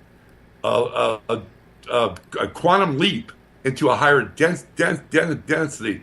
So slowly, as these timelines collapse, as we start to disentangle, and our DNA resignatures, and there's no programming for these timelines to exist, then we start to get a singularity of effect, and the product of these timelines that are most congruent and prosperous then meld back into ours. This is only the beginning. I mean, people that are aware of what is happening will see the Mandela effect. People that are asleep at the wheel, locked in the 3D paradigm, locked into this matrix, will see it as just the way it was, and will have no awareness. So as humanity starts to wake up, we will start to see more and more of these effects, to the point where, imagine the Twin Towers reappearing. With all the people that died are still alive, and this is where we're going to. This very well could happen to where the landscape will change. Buildings will reappear, constructs. The idea of Second World War and the Nazis happening may not exist. I mean, this is a slow state of unfoldment here. Mm-hmm. But when it comes to the political side, and we're not going to take this down the political road, but I am going to make this comment. When you mentioned, it doesn't matter whether you're Republican or Democrat, they're both equal. I can understand that, and I believe a lot of voters believe that. But unfortunately, people do have to pay attention to that because it does affect their lives. It does affect the money that is going into their pocket. People are working hard to try and survive here. I mean, we're looking at a society now where 10 years ago, if you had a $100,000 a year job, you were doing very well. Today, a $100,000 a year job barely pays a lot of people's bills because everything is more expensive in this world. So I'm not quite sure how you can sit there and say, my friend, that we can't worry about that. We can't put our mind to it when everything that happens around us on a daily basis is affected by what starts with those in government. No, I agree, and I'm not saying to back. I'm just saying back away and not entangle in whether or not every day Trump is this and Trump is that and Obama's this and that. Half that stuff, or even all of it, is misinformation. I'm just saying be aware of the misinformation. Hold the highest potential for humanity as your main focus, and realize that we are manifesting a greater outcome just by putting our attention there. If everybody on this planet stopped what they're doing and just thought about peace and harmony, this world would reflect peace and harmony. I'm saying not to disengage, but disengage in the conflict and entanglement of misinformation that is taking place on all of the political structures. Because the way what's happening, as Conrad had pointed out, this year is going to be the year of disclosure. I believe both parties are going to collapse, and we're basically going to be vying for a system that will govern us in a much more humanitarian and social structure that will work and not be placated with these lies and deceit. It just takes us believing this. I'm saying just don't entangle in the mockery that the press and the internet is bombarding us with, because it's a distraction. Hold true to your focus. Manifest your intent and will. Put out your best wishes for humanity and stay on that track, and it will manifest. Jessica, is it that easy, though, what Viking is saying? Because whether the Mandela effect is affecting everything that we are doing today, or whether or not it's just as much of a hoax as Santa Claus is at Christmas time, The fact is, there is something strange going on. People are noticing it, and when regular mainstream people are starting to notice it, others start to take a little bit more or pay a little bit more attention to what is going on. However, it still does not cure the fact that there are a lot of people out there who don't even know where to start to pay attention because they don't have time to do the research that is probably needed to try and figure out what the hell is going on. Well, Dave, I tend to agree with you on many points, and I know where Viking's coming from, but when it comes down to it, at the end of the day, most of us are just trying to survive, and we're trying to figure out how to pay the bills, and there's only so many hours in the day, and with you know, as time goes on, we're finding that what money we have is doesn't cover as much as it did the year before. So we have to be more proactive. We've created a reliance on our government to support us in a lot of different ways, and we've not allowed ourselves to really reach our potential in who we are. We've been told, you know, this is the road that we go down, and I don't want to preach to the choir to you on this one, but I agree with you. You have to be level-headed and grounded, and you have to see that, you know, in some ways our relatives, you know, thinking they were doing the best thing for us, our ancestors, kind of got us into this situation where we created this dependency. And we have not learned, we have at some point have to figure out a way out of this. And I'm sure this is a much more complex question. Now, regarding the Mandela effect and how it's been impacting us, we're hearing about it, so it's in our awareness and we're thinking about it. But I remember when I was a child having those moments of deja vu, or that something happened but didn't happen. I remember knowing about a commercial 6 months before it even happened. And so how do you explain that? You know, some of us are traversing the timelines or the parallels. I knew about parallel lives before science had really came out and said, yes, we believe that there's a potential for this to be going on. That as we're playing out this timeline, there are multiple, maybe 10 or 12 or even more timelines that are playing out a similar situation, but having a different outcome because of different decisions. So now you bring all that together and it creates quite a complexity. And so how does that affect us? So that then you sit there and you think about it. All right, so all of these things are going on, and how can we make this work for us, as opposed to being in a mode of fear and saying we're helpless, you know, on this roller coaster where we're going down the hill and the only thing we can do is scream at that point. You don't want to get to that point. You want to just sit back and take a look at it and say, all right, since the beginning of time, there have been anomalies on the planet. There have been natural disasters. There have been all different types of viruses, diseases, wars, and also there's been a long history of extraterrestrial being here. And some of these ETs are actually us from the future. So you have all of these different things going on, but we're still here, and we're still alive, and we're still breathing. And our Earth is getting very polluted, and we have all these other issues going on, but we are still here, and we are still able to think through things, make decisions, and figure out what is the bigger picture. So what is the solution going forward? Not get hung up on the Mandela effect, but actually see if it can work for you. See if you can change that potential of where your life was headed and make different decisions that will work for you, and not feel like you're stuck and you're waiting for something to happen, but be proactive in making those things happen. Dave, I know when you wake up in the morning, you're not waiting for someone to take the reins and run your business. You're doing it yourself. And so likewise, we all have to do what we need to do to make things happen.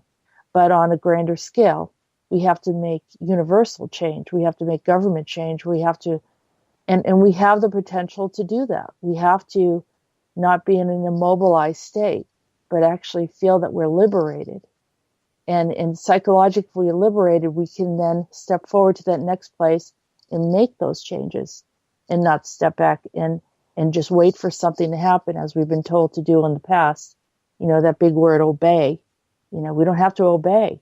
We can, you know, consider others in our process and not violate the laws and all that. I don't think we need to do that either. But we can, I believe from my perception and what I've seen in future timelines, because I could see the past, present, and future in visions.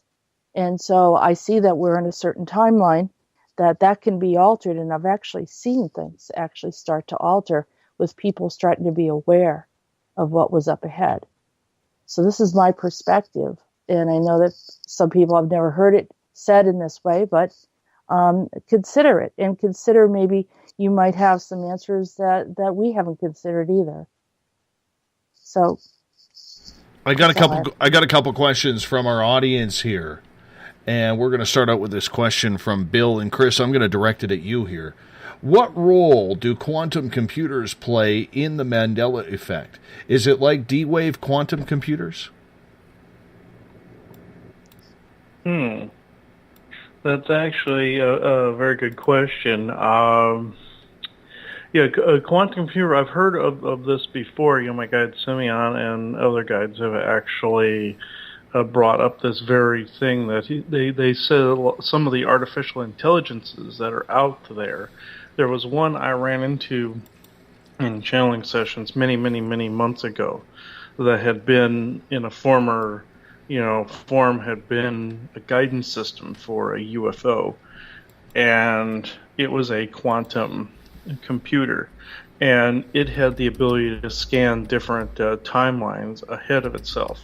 And knew how to anticipate if it was being tracked or whatnot. It actually, I believe it had allowed itself to be captured just so it could enter this this earthly illusion with us, so that it could actually help us out with things like the Mandela effect. What this computer eventually did was it took out some of the other AI forces that were a little more volatile.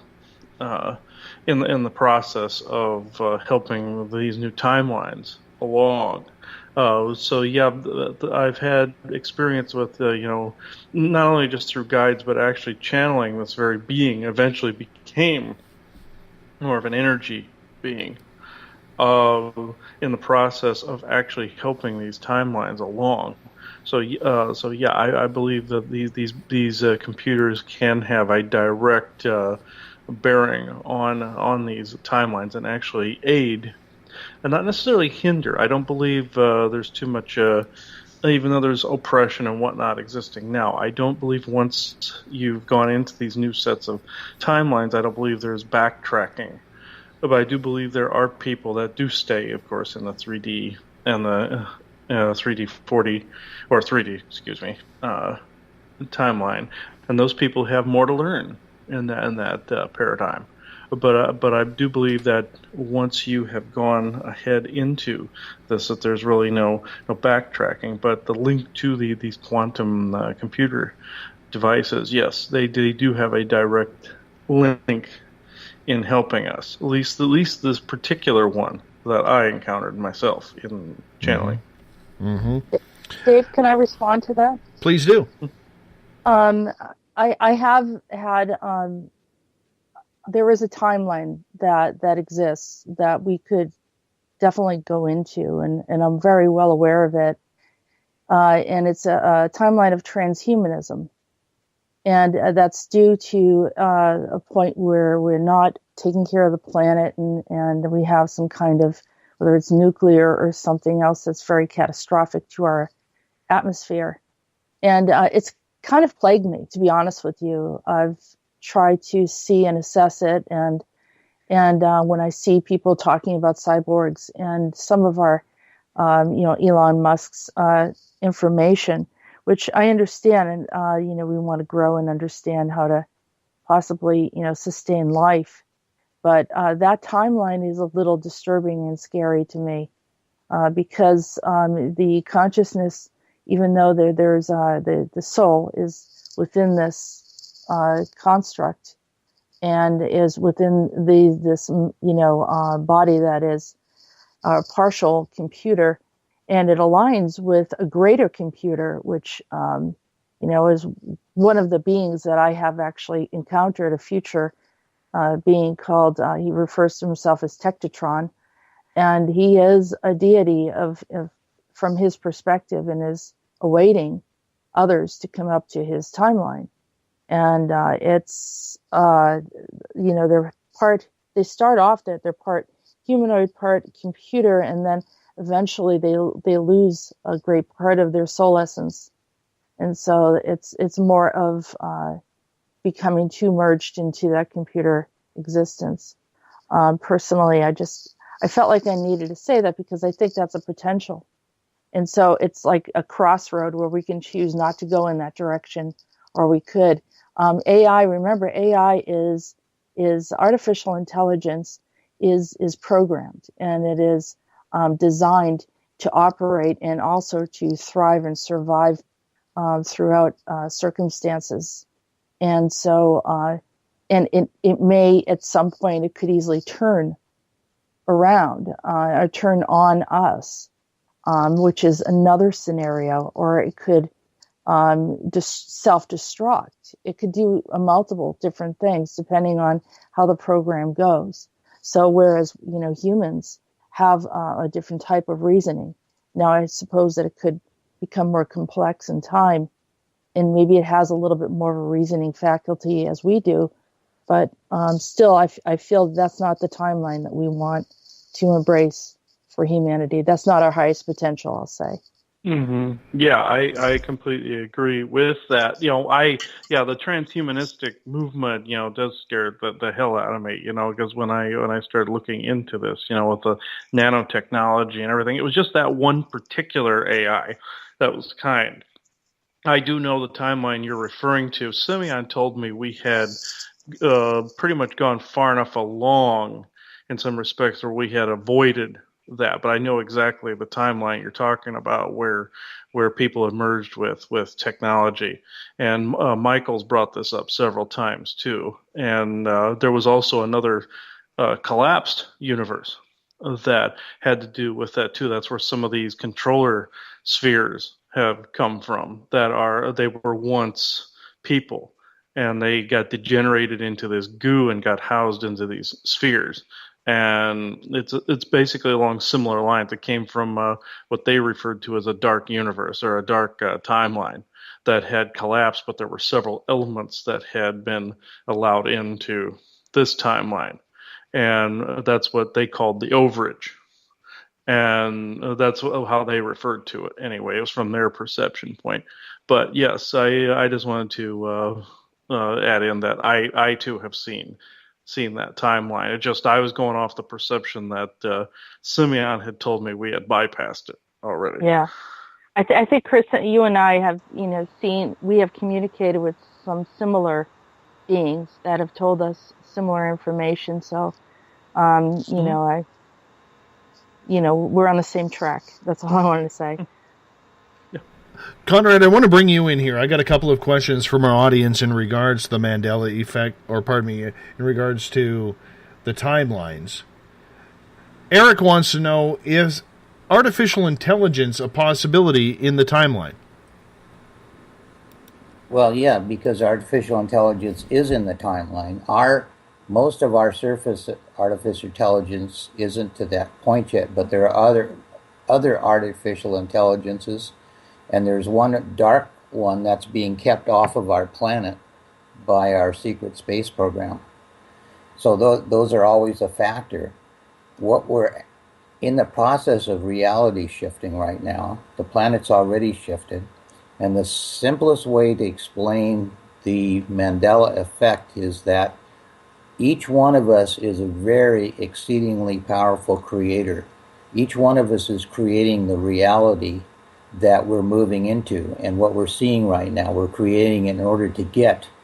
If you advance as a person, you have to get rid of old stuff that you haven't worked out. When you finally work it out, then you can move forward. It's the same with a society.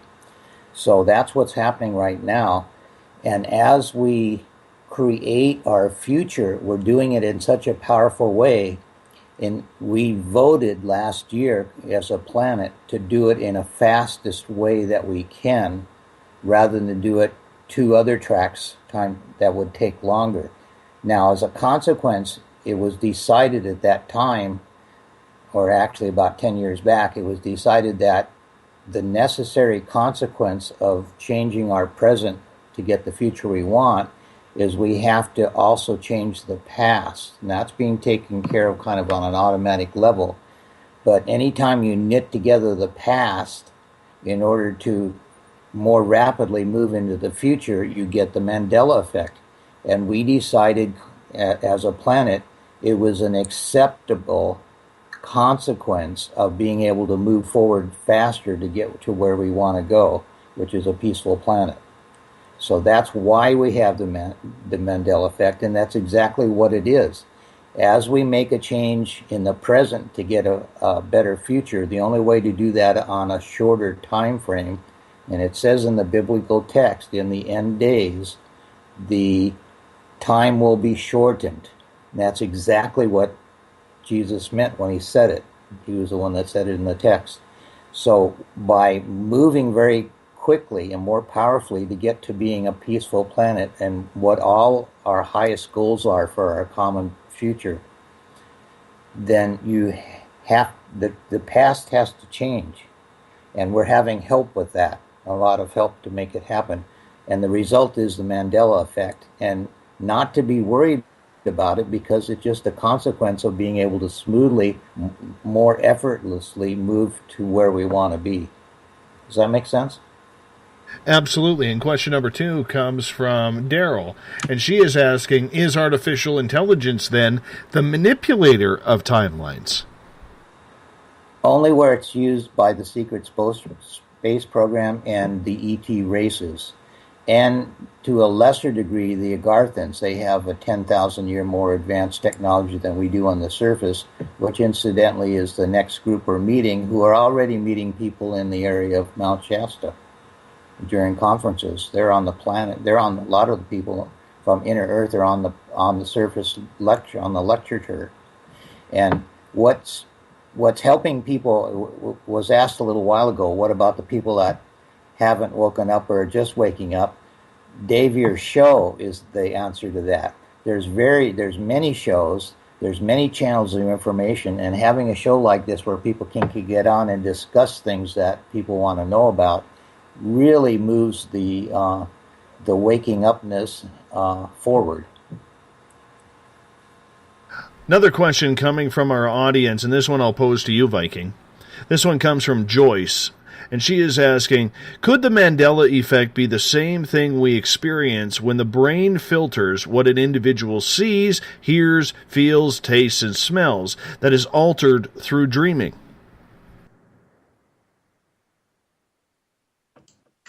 Well, so repeat that one more time, please. Not a problem. This question from Joyce. Could the Mandela effect be the same thing we experience when the brain filters what an individual sees, hears, feels, tastes, and smells that is altered through dreaming?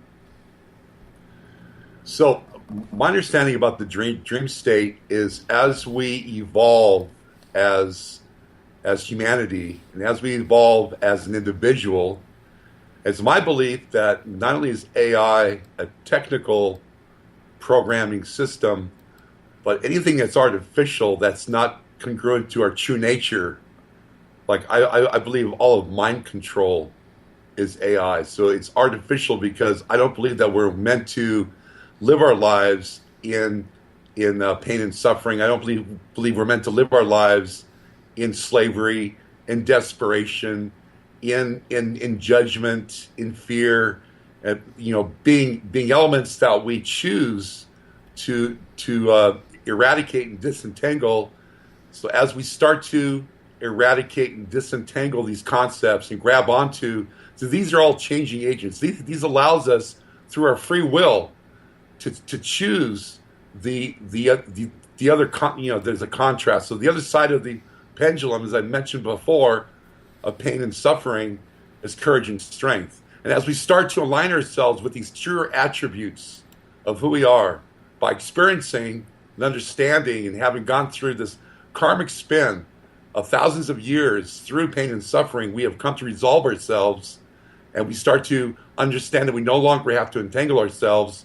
What happens is, as we make these choices in life, in a conscious awareness at nighttime when we sleep, this is when our DNA resequences itself. So this information then is processed through our unconscious, subconscious state of being, and the resequencing occurs through the scape or the dreamscape will produce the element of fear, and then we come to conquer it in our dream state, and it resequences our DNA. And by resequencing our DNA and disconnecting from the entanglements of this AI, which I think is psychological and emotional, it's trauma, it's PTSD, we start to resolve ourselves from these elements that have been cast upon us. We start to wake up and realize this no longer works for me. This no longer serves me. I'm no longer going to allow this element in my life. Our DNA resequences and reforms in a codex that is truer to our sense of self. And by doing this, we then disentangle from these timelines that still have this a codex. So we literally, by coming true and by awakening and by allowing ourselves to now, transmute densities, which is what's happening on this planet. We are now in fourth density. We are going through a time of transmutation. We are resolving ourselves. And by doing this in our dream state, by doing this in our waking state, in our dream state, we then come to resolve our DNA structure. It becomes more quantum. It's not carbon-based anymore. It's quantum-based. It allows us to have a flow, a fluidity of creative inspiration, of passion, of service to humanity, and a desire to flourish. So these definitely do equate to a collapse of timelines, which then perpetuate the Mandela effect. Mm-hmm. Follow-up question from Joyce on this one. Misinformation means no intent to deceive, but disinformation means it's intended to deceive. So what exactly would the Mandela effect be on that?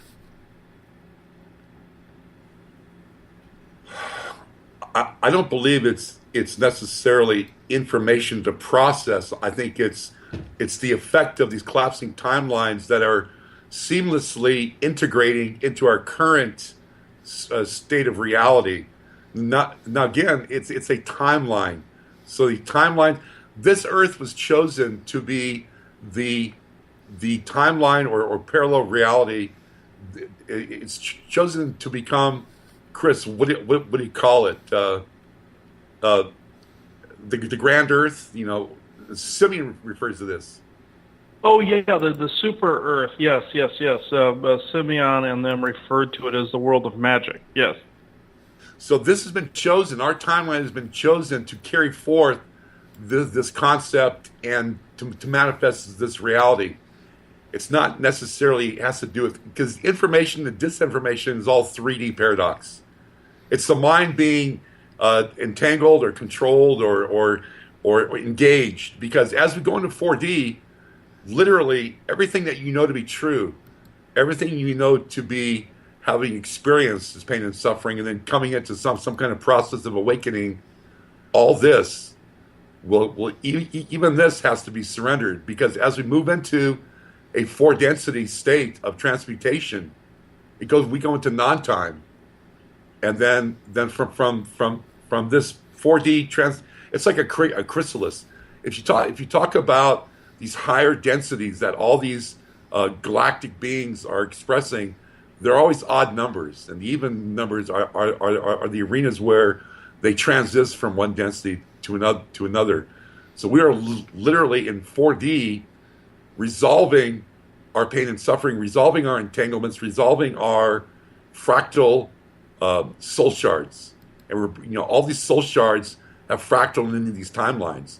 And we are reclaiming them as we start to disentangle, as we start to realize and wake up to the fact that we are a higher super being. We no longer have to be subjugated. And this takes a belief.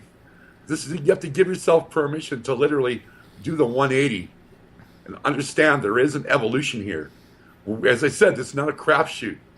We have run the gauntlet. All these karmic spins have given us an opportunity to experience pain and suffering, to be able to understand that there is salvation, to be able to use our intellect and to find a core belief that our core essence does and will manifest a greater outcome. You know, this is finding a belief structure, and as you mentioned, this type of meditation is more or less just separating yourself, so you can find your understanding and be able to manifest your true intentions here. So again, it's more or less a state of evolution. It's not going to happen tomorrow. The galactics aren't going to come and save us. We have to individually be able to find this resonance, and then as a race, we coalesce, and as Jessica pointed out, we start to get an understanding that just becomes a telepathic awareness of where we're going as a race. Mm-hmm. So, Viking, are you then saying that the Mandela effect is natural, or are you saying that it's controlled by humans or extraterrestrials? It's a consequence of the collapsing timelines. It's a consequence. It's like it's just a result of the fact that you have all of these. It's like a rendering. You're rendering it down to a very singularity of expression. So as we start to pull away, as we start to recollect our soul shards as a race, as humanity, as we start to find our own singularity, then there's nothing to keep these timelines alive. They only exist because we're entangled in the pain and the suffering. We're entangled in the slavery. We're entangled in the concept of oppression. Once we resolve ourselves, there's nothing to keep these timelines in existence. The same way with the dark force, the cabal, the archons, the reptilians. You stop giving them, if you stop believing in their paradigm, they have nothing to entangle you with. They will collapse onto themselves. It's just a matter of resolution here. We are evolving as a race. We are evolving. This planet, Gaia, is evolving as a structure of our galaxy here. All the planets are increasing their resonance.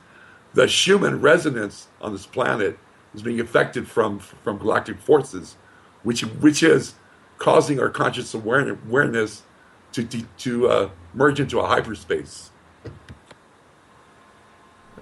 Jessica, do you believe then that this is a natural effect of what is being caused with the way society is treating this planet, their own lives, the way they've kind of tuned out? Actually, I'm coming from a different philosophy or belief system. There's many that agree that there was a tear in our time-space reality. And as I said earlier in the beginning, that as people had experimented, even like through the project of CERN, I can't blame all of humanity for what, a select group of scientists had done. And in their process of experimenting, they started to meddle with the quantum field of our reality, whether you call it a matrix or, you want to get more complex. I'm sure a scientist could better explain it than I can. But there was an anomaly that occurred back in time. Some people have blamed the Nazis for tampering. They had access to alien technology and did some reverse engineering, which had them break into, kind of tear through the timelines. So then there was a bleed through of other timelines into our reality, which is unnatural. So that's my belief system, and there's many that agree to that. I know the ACIO agrees to that. That's the Alien Contact Group. And there are others that will also agree. Maybe not exactly. Maybe they don't blame the early the Nazis. But what's interesting is a strange revival of this Nazi phenomena. And some people believe that there was an alternate Nazi timeline that actually did get through. And so that meant that some of the other those that work for the other part of or the government that works in the secret space program, those that have contact with the Council of Five, the Council of 12, which are the friendly alien species that are here to support us, have been working to try to correct some of these things. But meanwhile, there's a part of us that, like I said, that we still continue to exist despite all of these anomalies around us. And, is this a moral thing? Are we collapsing because we're not good? I don't think so. I think that, there's who are we to judge one another? And there's so many different things to consider. So I think it's more of an incident that occurred that kind of expanded into something greater. But I think they're getting a handle on it. But the anomalies continue to occur, and I don't think that people should be panicked about it because it's already been going on, and we're still here. So that's my point of view. We have time for maybe one more question to sneak in here. And Jessica, this one's for you. It's kind of a funny one from Mario, who is a very, very big Max Steel fan. Oh, all right. All right. And you never know where it's going to go with old Max Steel. I know. You know. And I'm going to have to talk to Max too if he hears that I said something about him. So keep that in mind. Oh, yes. Oh, him and Nicole will be laughing, especially if it comes off of this show. That's just the way it goes. So Mario wants to know, because you work with Max Steel on his show, Max has said that eating chocolate can keep reptilian or reptoids away. Why do you think this is? I know that there is some truth in that. And I also know there's something about consuming cinnamon. And there's certain foods that repel them. I just think that they have an aversion to it. It may create some kind of scent or energy around your field that repels them. But it's one of those strange things. And certain species have different attributes as well. And some of them find us very repulsive, because we think they're repulsive in some ways, and some of them find us repulsive. For other, we can get it from the potty reason, you know what I mean? We can get into the potty talk, but that they think that we, have our issues. And on that note, we're going to hop out for our final break of the night. 1 hour left to go, learning about consciousness, Mandela effect, timeline shifting, and so much more. We welcome our guests, Viking, Jessica Morocco, Chris Jacobs, and Conrad Zeiderveld. You're listening to Spaced Out Radio. I am your host, Dave Scott. We'll talk to you right on the other side of this break.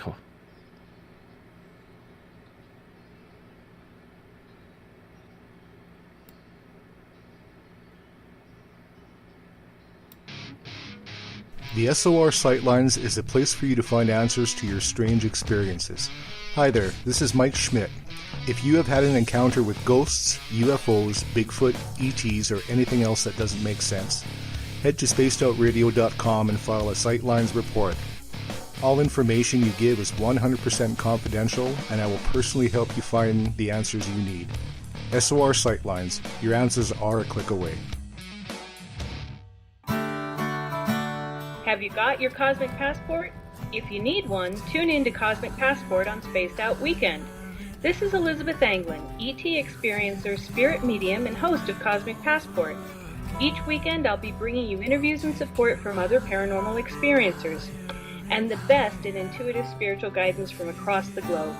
It's all happening starting at 9 p.m. Pacific Time, midnight Eastern, on spacedoutradio.com. Hi there, I'm Butch Witkowski, lead investigator with U4Cop. On the final Monday of every month, you can listen to me and host Dave Scott on Spaced Out Radio's Strange Days. We're going to get to the heart of the matter when it comes to what's happening out there. People are seeing and experiencing things from ET contact to Bigfoot, and I want to hear about it. Your experiences are what we investigators need to help solve these unknown mysteries. So tune in at spacedoutradio.com to the final Monday of every month from Butch Witkowski's Strange Days. Visit purpleplates.com today. For over 40 years, the Purple Energy Plates have been delivering amazing results for their many customers. Inspired by the great genius Nikola Tesla, the harmony, healing, and energetic effects of the plates have proven over and over to be beneficial and often miraculous to thousands of customers. With their money-back guarantee and the many benefits, how can you afford not to get one? Check their site for daily specials and choose from their many energy products. You won't be sorry. Visit them today at purpleplates.com for mind, body, and spirit, and expect a miracle. This is your medium, Joanna, from Spaced Out Weekend, 2 mediums and a large. I would love it if you would come and join us with host James Tyson every other Sunday on Spaced Out Weekend. Together, we will take your calls and your questions live. Our goal is to provide you with a positive outlook on deep questions that you may have. Questions regarding love, relationships, money, or whatever else is on your mind. Come and check us out at spacedoutradio.com. Have you checked out the SOR Spacewire at spacedoutradio.com yet? Every day we post the latest stories regarding the weird, strange, and completely unbelievable. From cryptid and UFO sightings to the conspiracy world, we tackle it all. Hi there, I'm Eric Markham, Space Out Radio's news director for the SOR Spacewire. And if you have a story, I want to hear it. Email me at news@spacedoutradio.com. Patrolling the Pacific Northwest, we are always on the lookout for the strange and unassuming stories that real people are experiencing. Hi, I'm Vincent Zunza from Pacific North Weird. Me and Alexandra Sullivan have teamed to bring to you those odd stories that never seem to make it into the mainstream. Stories so weird that will leave you scratching your head wondering, is this real? It's as real as it gets with Pacific North Weird. You can watch our videos right here at spacedoutradio.com. Become more intimate and interactive with Spaced Out Radio. Join our Space Travelers Club with your new membership. For $5 a month, we'll provide you with special access to the website, monthly prize draws from books to psychic readings, along with monthly newsletter, private interviews, and more. Sign up today to be part of Spaced Out Radio's experience. Looking for a place to advertise at a very reasonable cost? Look no further than Spaced Out Radio. SpacedOutRadio.com has an advertising tab that you can click to check out our daily, weekly, and monthly packages to play on the radio, or our website including social media. From commercial spots to banners, we have it all. Check out our competitive pricing today. Don't have time to listen to Spaced Out Radio live? Wherever you are, the car, the office, the shower, or even if you're traveling, we're right here for you. Each Spaced Out Radio show can be found on iTunes, TuneIn, and on our YouTube channel, Spaced Out Radio Show. It's the perfect way for you to catch up on our shows.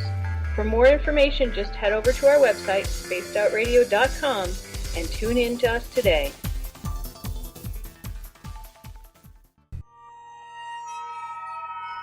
You hear footsteps in the empty room above you. A rocking chair begins rocking by itself. Don't be afraid of the things that go bump in the night. Reach for Spirit Storybox, the iPhone app the Huffington Post UK called the only ghost hunting app you will ever need. Spirit Storybox. The spirits are telling their stories. Are you listening? Strange creatures lurking in the night, the sounds of wood knocking in the forest, odd happenings right out of a fictional world. These are the reports I love. Hi there, this is author Ronald Murphy, and I would love it if you join me and Spaced Out Radio host Dave Scott the second Wednesday of every month on our journey into the unknown land of cryptozoology at spacedoutradio.com. From Mothman to Frogman and everything in between. Hey, they don't call me the crypto guru for nothing. Did you know that Spaced Out Radio runs 7 days a week? Hi, it's James Tyson from Spaced Out Weekend. Every Saturday and Sunday night, starting at 9 p.m. Pacific, midnight Eastern, you can join me and my guests for some great chatter about what's going on out in the universe, or even in that dark part of the basement you really don't want to go back into. Well, let's find the answers to your experiences together. So come on up to Uncle Jimbo's cabin on the weekend. For more information, look us up at spacedoutradio.com.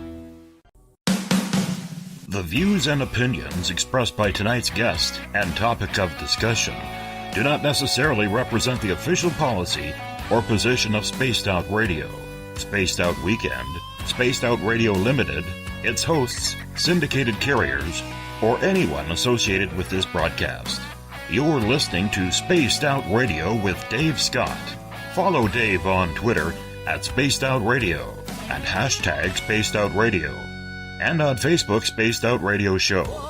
Now, back to the program.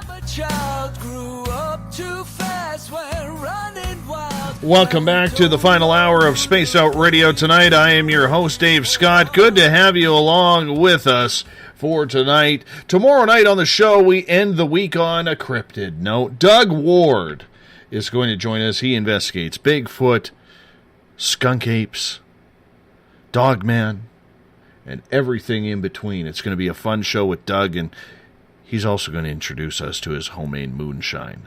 Just wish we had a glass of that while he's sipping on it.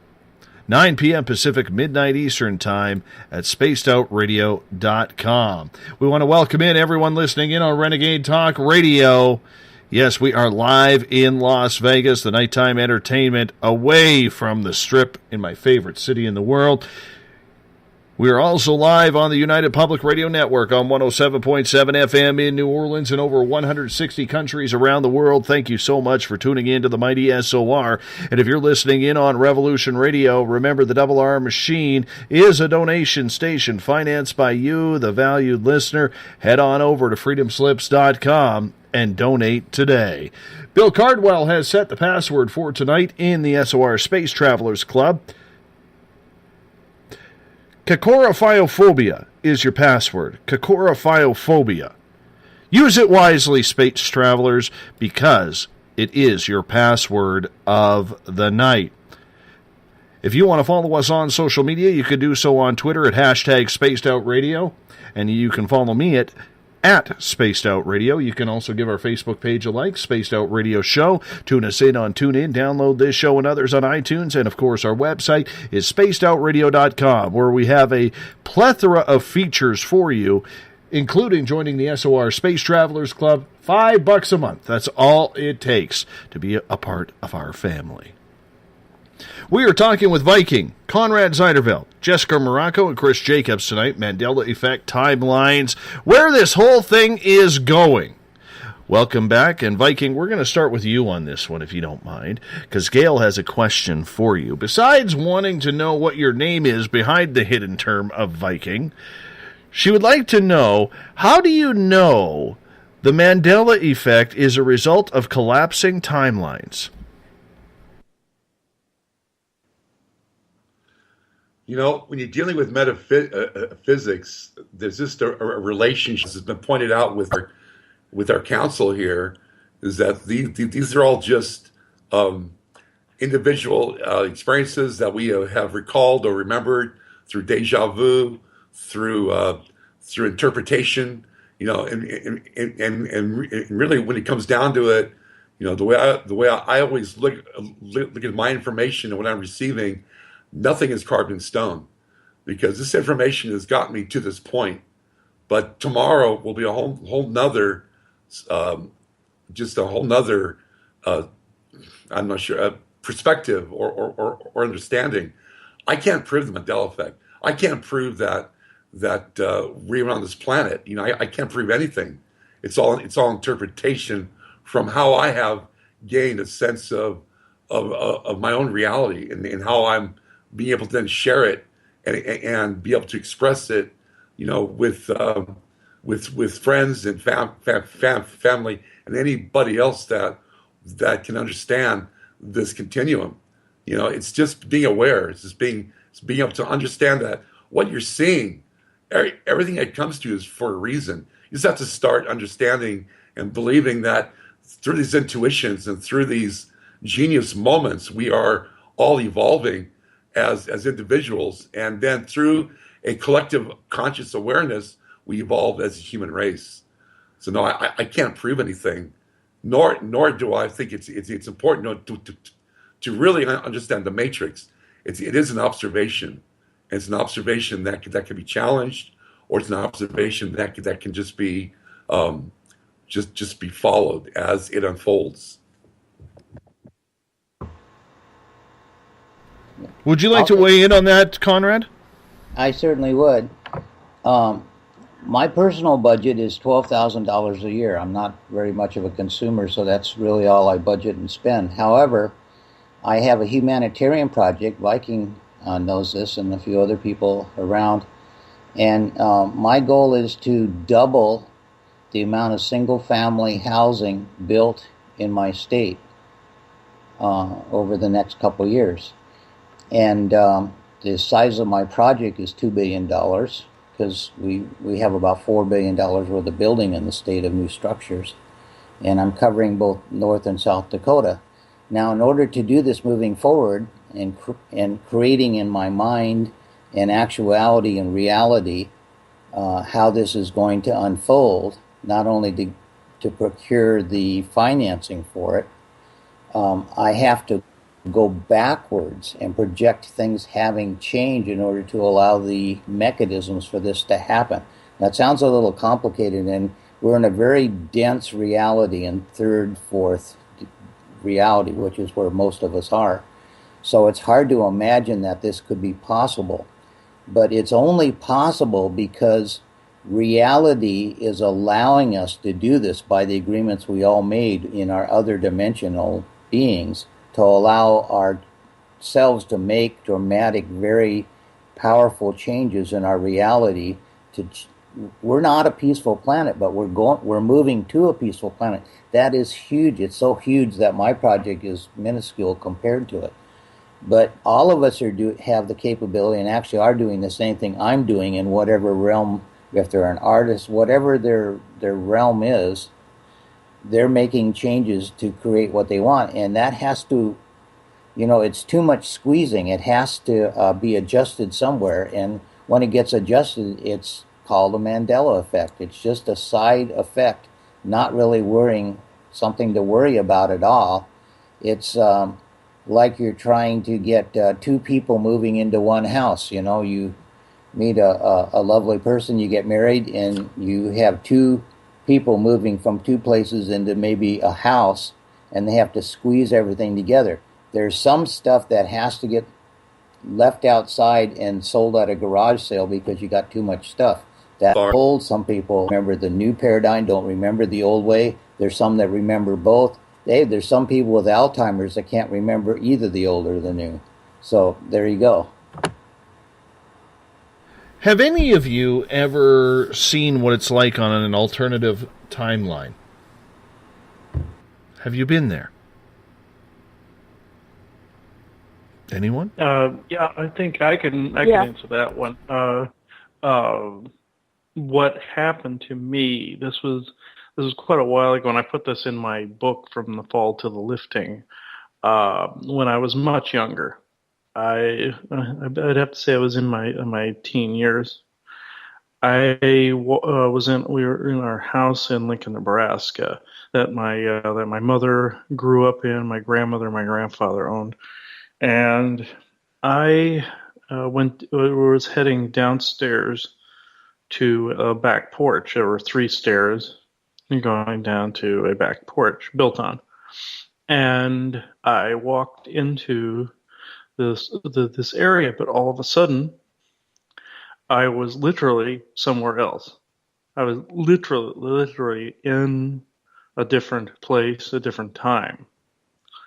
And what had happened was I was in this house that had these wood floors that I couldn't decide what city this was. I just knew when I had left in Lincoln, it was warm. In this place, it was cold. And you could tell it was either in the midst of winter or just before. And what occurred, I was in it was an empty house. As you can hear the footsteps echo. And all of a sudden, I started having all these memories compile right up to that very point. It didn't last when I came back, but what had happened was I started to remember that something had gone horribly wrong somewhere. I don't know what completely it was, but I was literally standing in a house that had a nice yard, nice everything, and there was something that had gone wrong. I know there was a crooked calendar on the wall still, like that had writing on it, like people doodle on it and people write phone numbers and appointments, all the other stuff. And I went and I was able to walk over to it, and it said this very year, and it said November of 2017.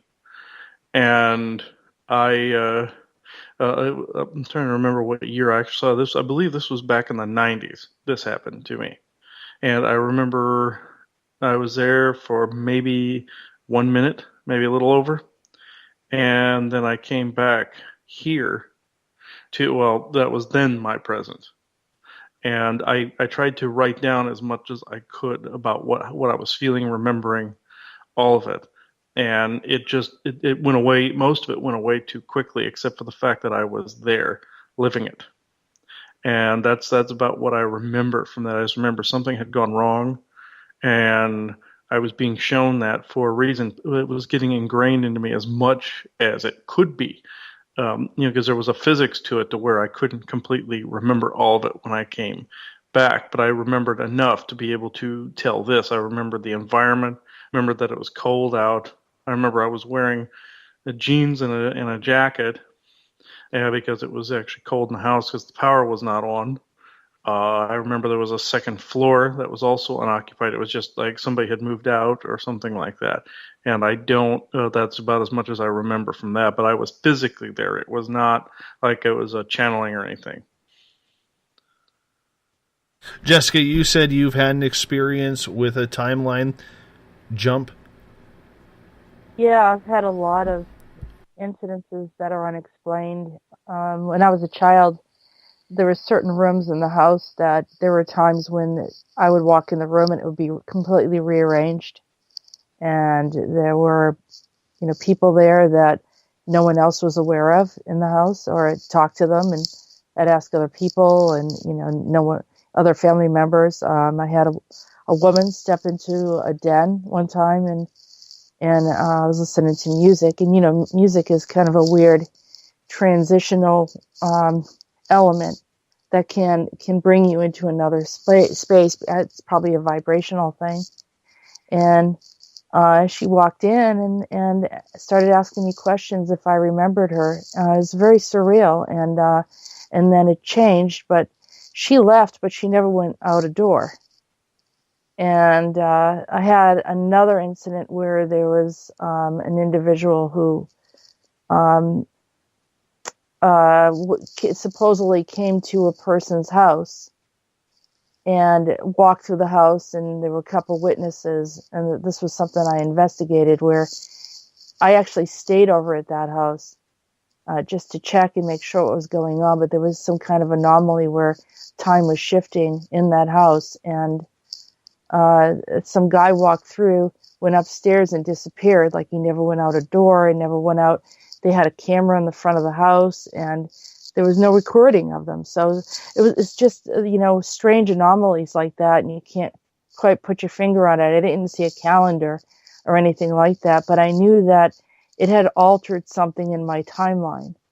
Every time that happened, there were different things that were affected. And personally, I don't think they were for the better. Anytime there was that kind of intrusion, I think that there's a problem. And if you talk to people that were in Montauk or some of these that have gone into time travel, they get off of their timeline somehow, and their life becomes a little odd. It's like they can't quite engage with people as they did before, or relationships are harder. So, yeah, it's like when you're not in sync with that, it can throw things off. So Some people think it's kind of glamorous to go into that other timeline, but I think it makes it more difficult to live out your timeline here with that kind of hiccup that you experience. Viking, have you ever had a jump in timeline? I can't say that I have. Not really. I mean, I remember one time I was driving to Arizona, and I was down I-5, and I fell asleep at the wheel of my 78 Westphalia. This was back in the 90s. And I woke up a half hour later pulling onto a rest stop. So I'm not sure what happened in that half hour, but I was gone. And somebody else took over and got me safely down the road. And I literally had driven 18 miles asleep. That's scary. How about you, Conrad? You ever had a timeline jump?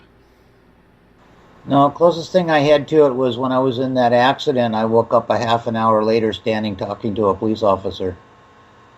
So I was out of body that whole time, or I was taken out of the scene, repaired, and put back in to the scene with less physical damage. So that was like a time jump. I'll tell you, I'm someone who cannot remember my very crass, very emotional, because it was, here I am talking to me, but on the flip side, it was every piece of hate, rage, darkness that I have, and I can recall the person who was me on the other timeline was wearing all black. It was raining. It was gloomy. And I remember he talked very slowly, looked at me out of the tops of his eyes, and he basically said to me, "Go back, because what you're seeing here, you will not like me." And that's all I really recall from the dream. So in something like that, Viking, when you hear that, was that a timeline jump? Or was it just a vivid, active imagination from something deep and psychological inside of me? I think it's better a question for Chris. Chris?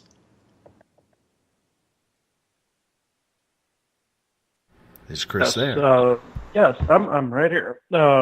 Yes, that's actually very, very interesting. I've encountered things like this before. I don't consider these things vivid imagination because I've come to find out that the imagination center is the sight and all this dimensional awareness, multidimensional awareness. So I feel you are encountering what I call your shadow aspect in the ethers. You were basically seeing the undesirable portions within the multiverse or within your multidimensional self, and it could have been something that was eventually canceled out. That was why you were being warned off, so that you wouldn't remain entangled with it, possibly.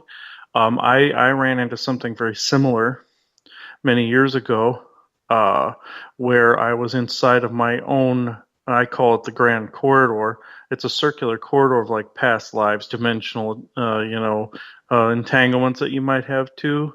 It's like a Mandela or like a prayer wheel or something like that. Very similar. I saw it in the format of a kind of like an office where it had like the larger doors, like exits and entrances and such. And I remember being in a room where a shadow version of myself came out of a lit room, but there was smoke coming out of the eye sockets and came up to me and started strangling me. And this was not only a version of me that had a bunch of attachments at the time that I knew nothing about at that time, but an aspect of me within that multi-dimensional construct that was being phased out. It wasn't just the yin and the yang. We all have the yin and the yang. That was more of an overage that was being phased out or rewritten or audited or revoked in some fashion. And it was basically living out its last breaths. And also the choking portion, the strangling portion, I found out was like things that were repressed too, things that I was not necessarily dealing with also at the time that was adding to that overage, things that I was suppressing, and I did not realize until the modern day now of things that I had to deal with. Like I said, attachments, like I said, dimensional, entanglements and such. Anything that was oppressing me, anything like that, that was part of old timelines, part of old realities that I no longer needed, and it was taking more or less a form that I had to, that was reflected back at me. So I feel that was something similar to that. Very interesting indeed. Yeah. Do you believe then, Chris, that the timeline, anybody's timeline, is the actual same timeline we all live on, or are we on all individual timelines? I believe that we have the ability to go in groups. I believe we do exist in our own bubbles, but we all are bound as one. We are all creation. But we have the ability to exist in our sovereign bubbles, but we also have the ability to exist in the same density to where we're on the same wavelength. We're all existing together, interacting, etc. And so I believe it's elements of both. What about you, Conrad?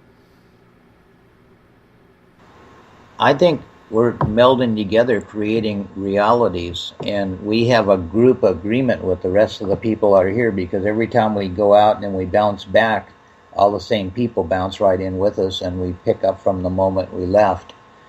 So it's got to be a shared reality, but it's also an illusion. It's a game, a reality that we're creating, and it seems intensely real to us, so much so that we hardly ever doubt it. But we are actually creating a play, and it's a masterful way to say. It's a very understated saying that. It's so complicated that it all melds together and it works perfectly, yet there has to be an awful lot of help in order for these things to be working so we can work together and play this illusion that we're doing and totally enjoy the game. Do you think then, Conrad, that people have control of their own timeline? Yeah, absolutely. That's why they keep telling us we're powerful creators. They also keep repeating that we're much loved. Each one of us is immensely valued. And this is, as we are increasing our timeline and going through this change, we're literally bringing the entire galaxy with us. And that's why there's like hundreds of thousands of extra people here in spacecrafts and all different manners of beingness watching and aiding in this transition we're going through. We're very much supported. Viking, do you believe that a lot of people out there who have figured out to control their own timelines actually do it for their own benefit? Do you think they know what they're doing, or do you think that it's all in the subconscious that creates a change? Well, I think both. I mean, the dark forces have controlled our timelines through these false flag events. It's the events that gain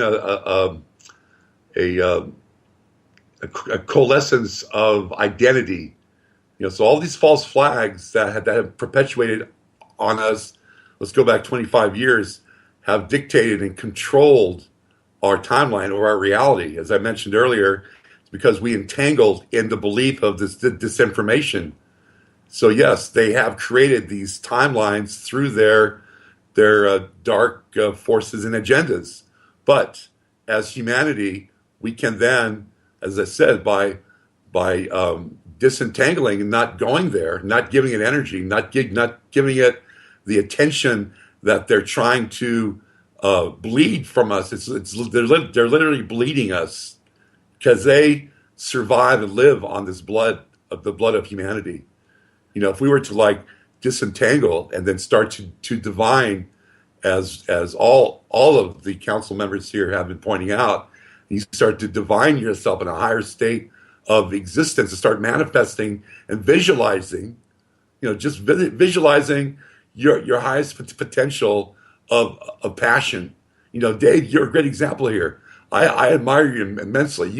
You somehow got this idea to have a radio station. It came to you as a thought, and it grew, and finally you gave into this passion, and you manifested this reality, and you altered your timeline and altered thousands of other people's timeline through your radio station here. You manifested your passion for the advent of humanity.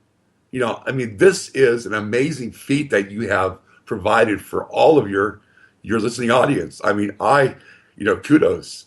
So yes, you can manifest by being true to yourself and holding on to a belief structure that resonates with your core essence, and giving yourself permission to literally go beyond where nobody has gone before, and to manifest this magic that you have provided for us here. Well, I do appreciate that, and the format of the way I do things is about the people, and that's why we allow the participation of the people, because without the people, there's no show. And when you manifest something, it does come to fruition. But, I can sit here and argue too. There's been things that I've manifested. There's things that other people have manifested that have never come to fruition. And if we want to go in depth on that conversation, Viking, how many people have manifested, that their spouse didn't hit them? How many people have manifested that, or how many children have manifested that, mom or dad wouldn't do drugs or drink? How many people have manifested who are broke and can't live and spend their last $2 on a lottery ticket, manifesting that maybe they could win $500 to buy groceries and get nothing? It happens all the time. So I'm not sure that I am someone who actually believes in the manifestation as much as I do hard work paying off.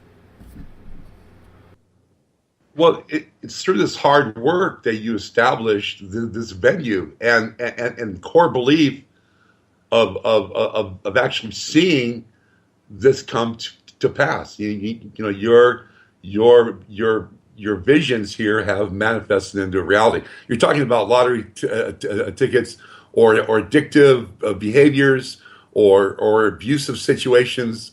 Those are constructs. Do they really resonate our core essence, or are they part of the contrast, part of the gauntlet that we have to come to terms with and to resolve ourselves and realize that this no longer serves us, this no longer works? Even in relationships, you have to understand that you have to be front and center and be able to share your highest expression of self. And if there's no one there to receive that, why are you there? Why are you still participating? In this illusion that something's going to manifest, because you cannot create harmony and peace. You can manifest it within, and then find an intelligent life force that you can share it with as we aggress in this evolution of humanity, where we then all coalesce, and the summation of this planet with this core belief structure that we can create through our surrendering of what we think and what we have come to know to be true into a higher state of existence is what will change humanity. Conrad, I'd like to hear your thoughts on that. Restate the question. Well, just in regards to the fact that, a lot of people manifest, but they don't always get what they want. Yet we have people who work their tail off and they're able to succeed. So does manifesting actually work? Yeah, absolutely. We have many, many examples. Look at Edison, how many hundreds of times he made an unsuccessful light bulb until he came upon using the tungsten filament, and then it worked. Many business people fail 4 or 5 times, and then the next time it succeeds and they have a success. So it's not, failing is not wrong and bad. It's moving forward and realizing that you do have the ability to create and keeping after it. And the more you learn that you're a powerful creator, the more higher success rate you'll have. So you don't have to do it by sheer force of will. It's more like creative practicing to put something in place, and then every day enforcing that awareness. And thought, word, and deed is the way it was expressed in the text. But if you think it and you say it, and then you go out and take the action to make it happen, that's how it manifests. Jessica, what about you? What would be your opinion on the difference between manifestation and hard work paying off? I'm a firm believer that you have to take action. I'm somewhere in the middle. I agree with you. There are things that have been manifested, and there are things that have not. Why some stick a little better than others, I'm not really sure. It's like a hidden dynamic, that I haven't quite wrapped my head around. I do know that if you really feel that you have a passion for something, that you have more, you don't consider it work. You voluntarily use your time and focus on that, and it does come easier. And that essentially, manifestation is not the genie in the bottle, as people think. It's not just thinking and then all of a sudden, out of nowhere, money drops in front of you. But what you do is allow. I have the belief of saying you're allowing this to happen in your reality. So you're saying, I'm accepting whatever blessing is coming to me from expected and unexpected sources. But meanwhile, I'm going to go to work every day, or I'm going to do whatever's necessary to bring in that money. And so then all of a sudden, out of nowhere, you might have a little bit of extra money that comes in, or even more than a little bit, So keeping things up and keeping positive seems to have a better flow. But is there an exact process or science to it? I don't know. I do know that, if you're proactive, that you are bound to have, some levels of success in what you're doing. Mm-hmm. Chris, I'm curious to get your final opinion on this topic. Yes, I happen to agree. I believe manifestation and hard work are pretty much one and the same, because while you're working hard towards your goal, even though your goal is set in the future, you're firmly in the present. You're concentrating what you're doing, and you have a set picture in your head. Therefore, that is pretty much manifesting. But yes, you have to balance your job and your home life and what you are currently, wanting to do, your passion. Yeah, just like what Joanne and I are working on with the radio show and my reads, and doing all that, and having that be that business be the bread and butter, versus actually working a normal 9 to 5. We're actually, manifesting our passion as, say, hard work, and mentally manifesting it. So we are actually showing that it is both those concepts are two sides of the same coin. So who then, Chris, is, I don't want to say controlling what happens, because I realize if every person's timeline is different, is there a group, maybe a human group like we see with MK Ultra, trying to take down that sort of manifestation and that sort of free will from people? Oh yes, most definitely. They know manifestation is powerful. They know thoughts are powerful, and people get in groups. They know the co-creation ability is fairly powerful.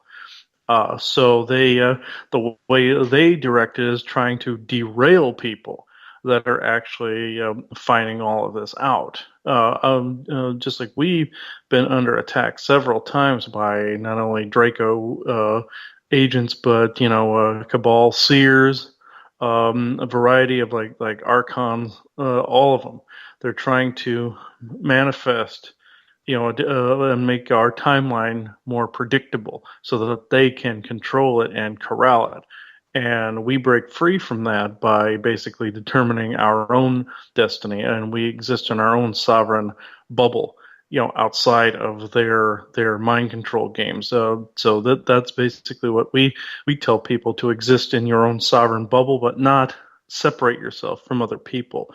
Be amongst people, but so say, I'm a sovereign human being. I'm in my own protected bubble. I'm in my own sacred space, but I'm still one with creation. Conrad, when we bring you back in here for a sec, because when it comes to the disinformation that is out there regarding what the government does to try and control us, what they try and do, and when we mention government, I'm talking every government of the world, okay? So if you're a believer in the whole Illuminati aspect of what's going on, the government above the voted-in governments, do you believe that they are trying to control or manifest their own type of power over people, which goes completely against the free will that we're supposedly supposed to have? Those people you're talking about are minions of a much higher control mechanism, which comes from off-world. That has been, I'd say, 90% removed now, and there's a lot of factions mopping up the ones that are left and the rest of them, the minions that still are controlled. But they know that they don't have the information anymore. They're just repeating what they've already done, and that's not working anymore, and they're in a blind panic. So we're in the process of reinventing our reality. We're reinventing the events that are coming up in our reality. We're changing the timeline, and that's our topic, is the Mandela effect. The unintended result of changing our timeline is that effect. But we are absolutely manifesting a new, different reality than we've had. And the proof of that is the announcements that are coming out just in the next few days that we'll be hearing.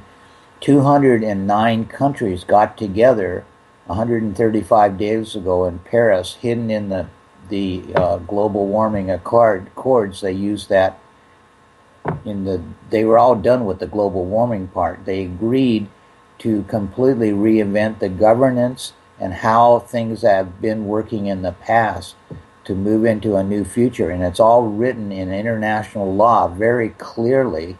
The entire, well, we don't want to get too political, but the entire structure of all the various countries is actually being removed, and we're back to the new republic as it originally was before 1871, where this country created a corporation that's been in power ever since.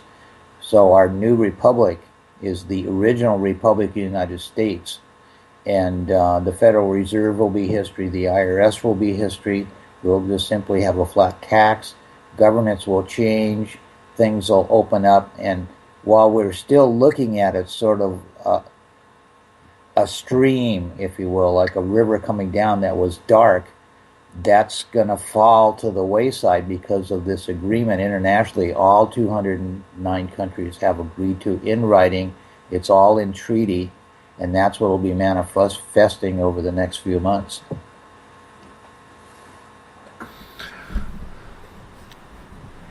Jessica, is there a difference between the experiences women have with the Mandela effect, with timelines, comparatively to men? I don't think so. I think if you're in the human experience, that's it. The gender is not an issue.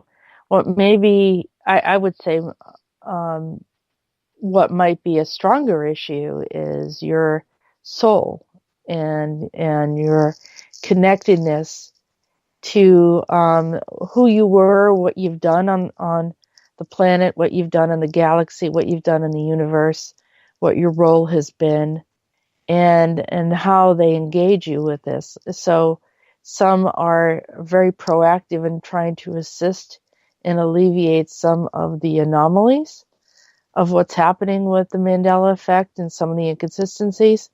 These are the souls that, remember how to fix things, how to adjust things, like the ancient builders. I'm one of those people that haven't won a very old soul. And so no one really taught me a lot. It's just something I remembered. And there are others that have had different roles in different times. So it's not necessarily, as I said, gender, because gender is kind of something that doesn't exist in some ways. If the soul is genderless, essentially, but the soul does transcend time and experiences. So it doesn't differentiate between whether or not you're male or female and who they would select to do a certain job. It's more of, we remember you, we know that you've done this before, can you assist, or what is your role here at this time? So many are here at this time to assist in the process.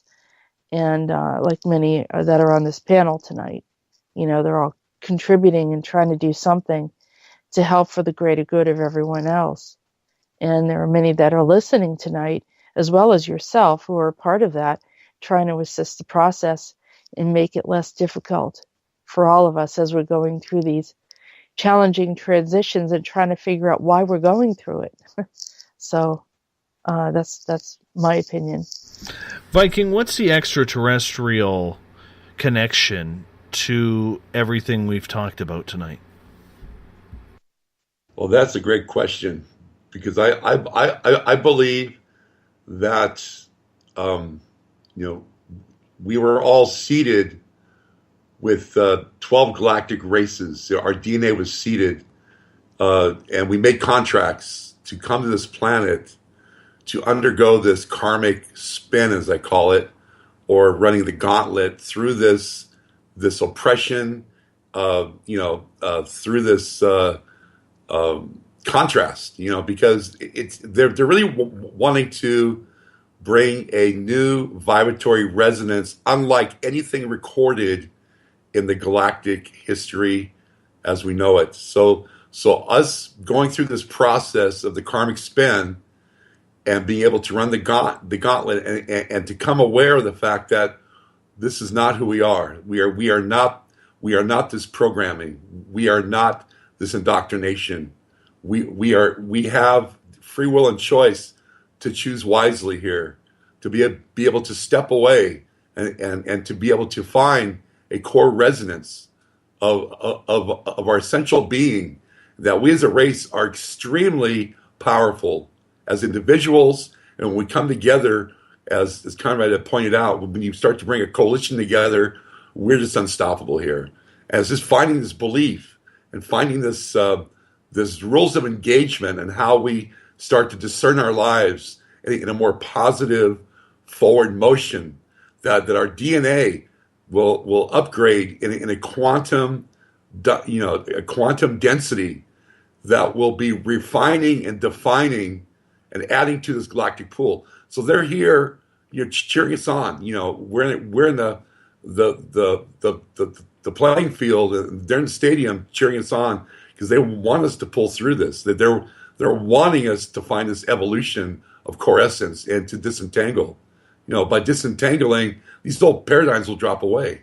It's not to say you quit your job, stop paying your bills. It's just being able to find your passion, as you have, Dave, to find your core essence, to be able to manifest this and to share it with humanity as we coalesce into this new paradigm that will flourish in this utopia of magic that this planet has been destined to as a format has been destined to manifest. This is a very dynamic time, and they are involved. And we just have to just start listening and start opening up to the fact that they are there in your higher awareness. Information is coming down every day. You just got to start paying attention to your intuition. You validate your intuition today, tomorrow you'll get two. You start to trust the information that is coming, and it will get stronger. Phone's ringing, pick up the phone. You will be able to be guided through your intuition and through your understandings that are helping you to negotiate this paradox. Is that fair for everybody to try and understand? Because most people, Viking, still aren't buying into the entire extraterrestrial phenomena. Well, as is stated, not everybody is going to make it. I mean, there are people that are locked into the 3D paradigm because of their false security, and they're not willing to move forward. There are those people on the fence that are just starting to wake up out of stasis. They're starting to come to an understanding that, well, there is a greater expression. We have choice here. We can make a difference. We can align ourselves and be able to join in a greater force of humanity. And there are those of us that are agents of change, that actually through our actions are changing the timelines in a more prosperous way. And these are basically what you call, bearers of the light, light workers. So not everybody has to be on the same page. It's a matter of just finding your coalescence. You may be able to, amass on base camp 1, base camp 2 as you're ascending Mount Everest. It's not important that you make it to the top. It's important that you find a coalition, and to realize that not everybody's going to make it here, and that's okay, because that is their choice. That is their free will. And it's not up to us to try to change people's lives. It's more important for us to get on board and to understand our part in this evolution. So when it comes to the extraterrestrial part, Chris, do you believe then that we are missing, for the most part, the message that they from above are trying to send us on this timeline? Yes, in some respects, yes. I believe that some people are indeed oblivious to their presence and their message. In other cases, people misinterpret who and what they are as well. We've said this on our show, where some people are in the stage of angels and demons. Somebody had asked a question on our show. Why do some seers only see angels and demons instead of seeing just extraterrestrials? And they're just not at that stage yet. Just like I was even at that stage at one time, even though I believed in aliens, part of my brain was not making the connection. And I found out from my guide Simeon, he told me that he was making that intentional to keep me protected from some of the negative forces that were out there that were more prevalent in the 90s than they are now. And then as time went on, they started to reveal themselves more to me as what they truly were. So yeah, there are some things that are being lost on humanity, but like Viking said, sometimes it is their choice to stay in a certain learning expression. I choose to keep moving forward. It doesn't mean the next person is going to. Chris, have you ever been face to face with an alien? Yes, I have, on several occasions, actually. It ranged from creepy to cool, because it depends on the alien you run into. I've faced the Greys several times, where there was an incident where I walked around a corner and actually saw one looking at me. There was another incident where one looked around the corner at me in our apartment, and the creepiest of these particular encounters was when I was in California. And what had taken place was I woke up to a Grey with its hand around my throat and telepathically putting tar or black goo down my esophagus, trying to harden it in my esophagus. But my guide Simeon stepped in and got him out of there. Well, I drank a whole lot of water. I joke about it by saying I was like a cartoon character where I had my mouth over the faucet drinking out of the faucet. But he had me counting backwards from 10 several times, basically to block out the fact that it hurt a lot. And I sat there for about an hour, letting that die down. But it's like it had been hot lava that had been dumped down my throat. And I found out this had actually happened to several other people globally. I had read about it later on, and there was actually somebody that had died as a result of that.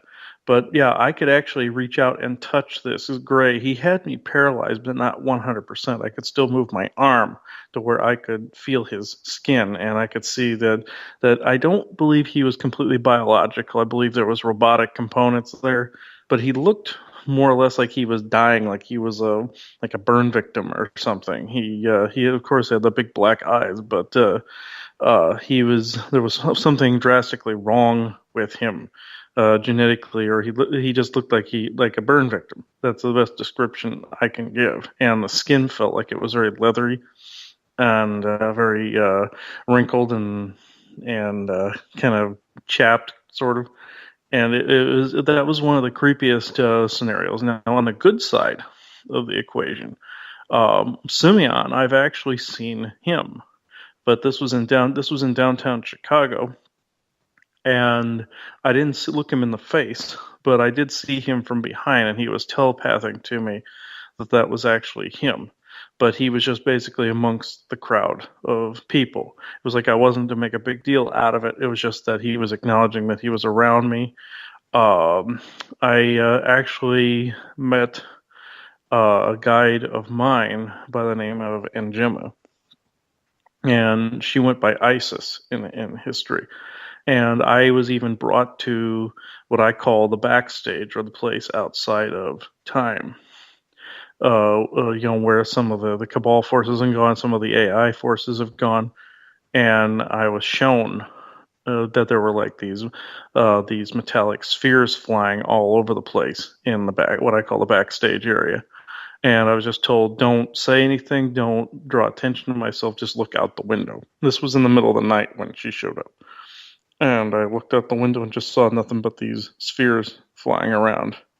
And then she brought me back into this particular wavelength. But if I had to judge her height, she was probably about 8 feet tall, and had darker skin and long black hair. And I know there have been a couple more encounters that I've had physically, but the memories of them are blurred. I know I've met some of my guides face to face several times, and they've told me they've just taken the memory from me. So when you were having these sightings, were you in an awakened state? Like, was it at 2:00 in the afternoon, or was this where maybe you were awakened in a dream state and having it spiritually happen? The one with Angema was fully awake. I was literally up and speaking to her. The gray alien in California was about 5:30, 6 o'clock in the morning. The sun was up, coming through the window, so it was daylight. This was in daylight, and all the other gray instances were still face to face and fully awake. The one with Simeon, even though it felt a little more dreamlike while I was walking through downtown Chicago, it felt like I was more or less in a hall or a temple. He had this energy resonance that he made it so it seemed like time was moving slower, to where I would notice him. Like I intersected his wavelength for a little while. That was kind of the closest thing to a dream state that it was. I was fully awake, but I was still entering his frequency enough to where he allowed me to see him. And on that note, it's time for me to wrap this up. That's 3 hours coming and going, just like that, at the snap of a finger. I want to say thank you, Viking, Jessica, Chris, and Conrad, for being on Spaced Out Radio tonight. It was an absolute blast. Thank you on behalf of our audience. Thank you. You guys all hold on. I'm going to wrap this thing up. If you're listening in on the Spaced Out Radio side, you are hearing Mr. Ron Bumblefoot THAL, the official music of SOR. Yes, Bumblefoot rocks us in and out of every single show. And we thank Mr. B for it as well. Tomorrow night, 9 p.m. Pacific, midnight Eastern Time, we get back into the cryptid world to wrap up the week before I head off into the wilderness for my Zen, my Chi, and maybe a good Wi-Fi signal to listen in to Spaced Out Weekend. So make sure you check us out. Head to spacedoutradio.com. We're also going to be making some changes to our website. Might add a chat room in there as well soon. We're going to see how it goes. I want to say thank you to everyone who participated in the chat rooms and on Twitter. You guys are the best. Do me a favor. As we continue to grow, tell a friend. Tweet it out. Share it. Put it on your Facebook. And use your voice. I want to see this thing grow. And we're growing. And it's a lot of fun. But it's because of you, the listener, that helps get the message out. And you're doing a great job. Thank you so much for tuning in. I will talk to you in exactly 21 hours from now, my fellow space travelers. Have a good one. Good night. This is the new totalitarian state. 1,000 eyes are waiting for you to break. Stay in line, don't make a mistake. We're watching.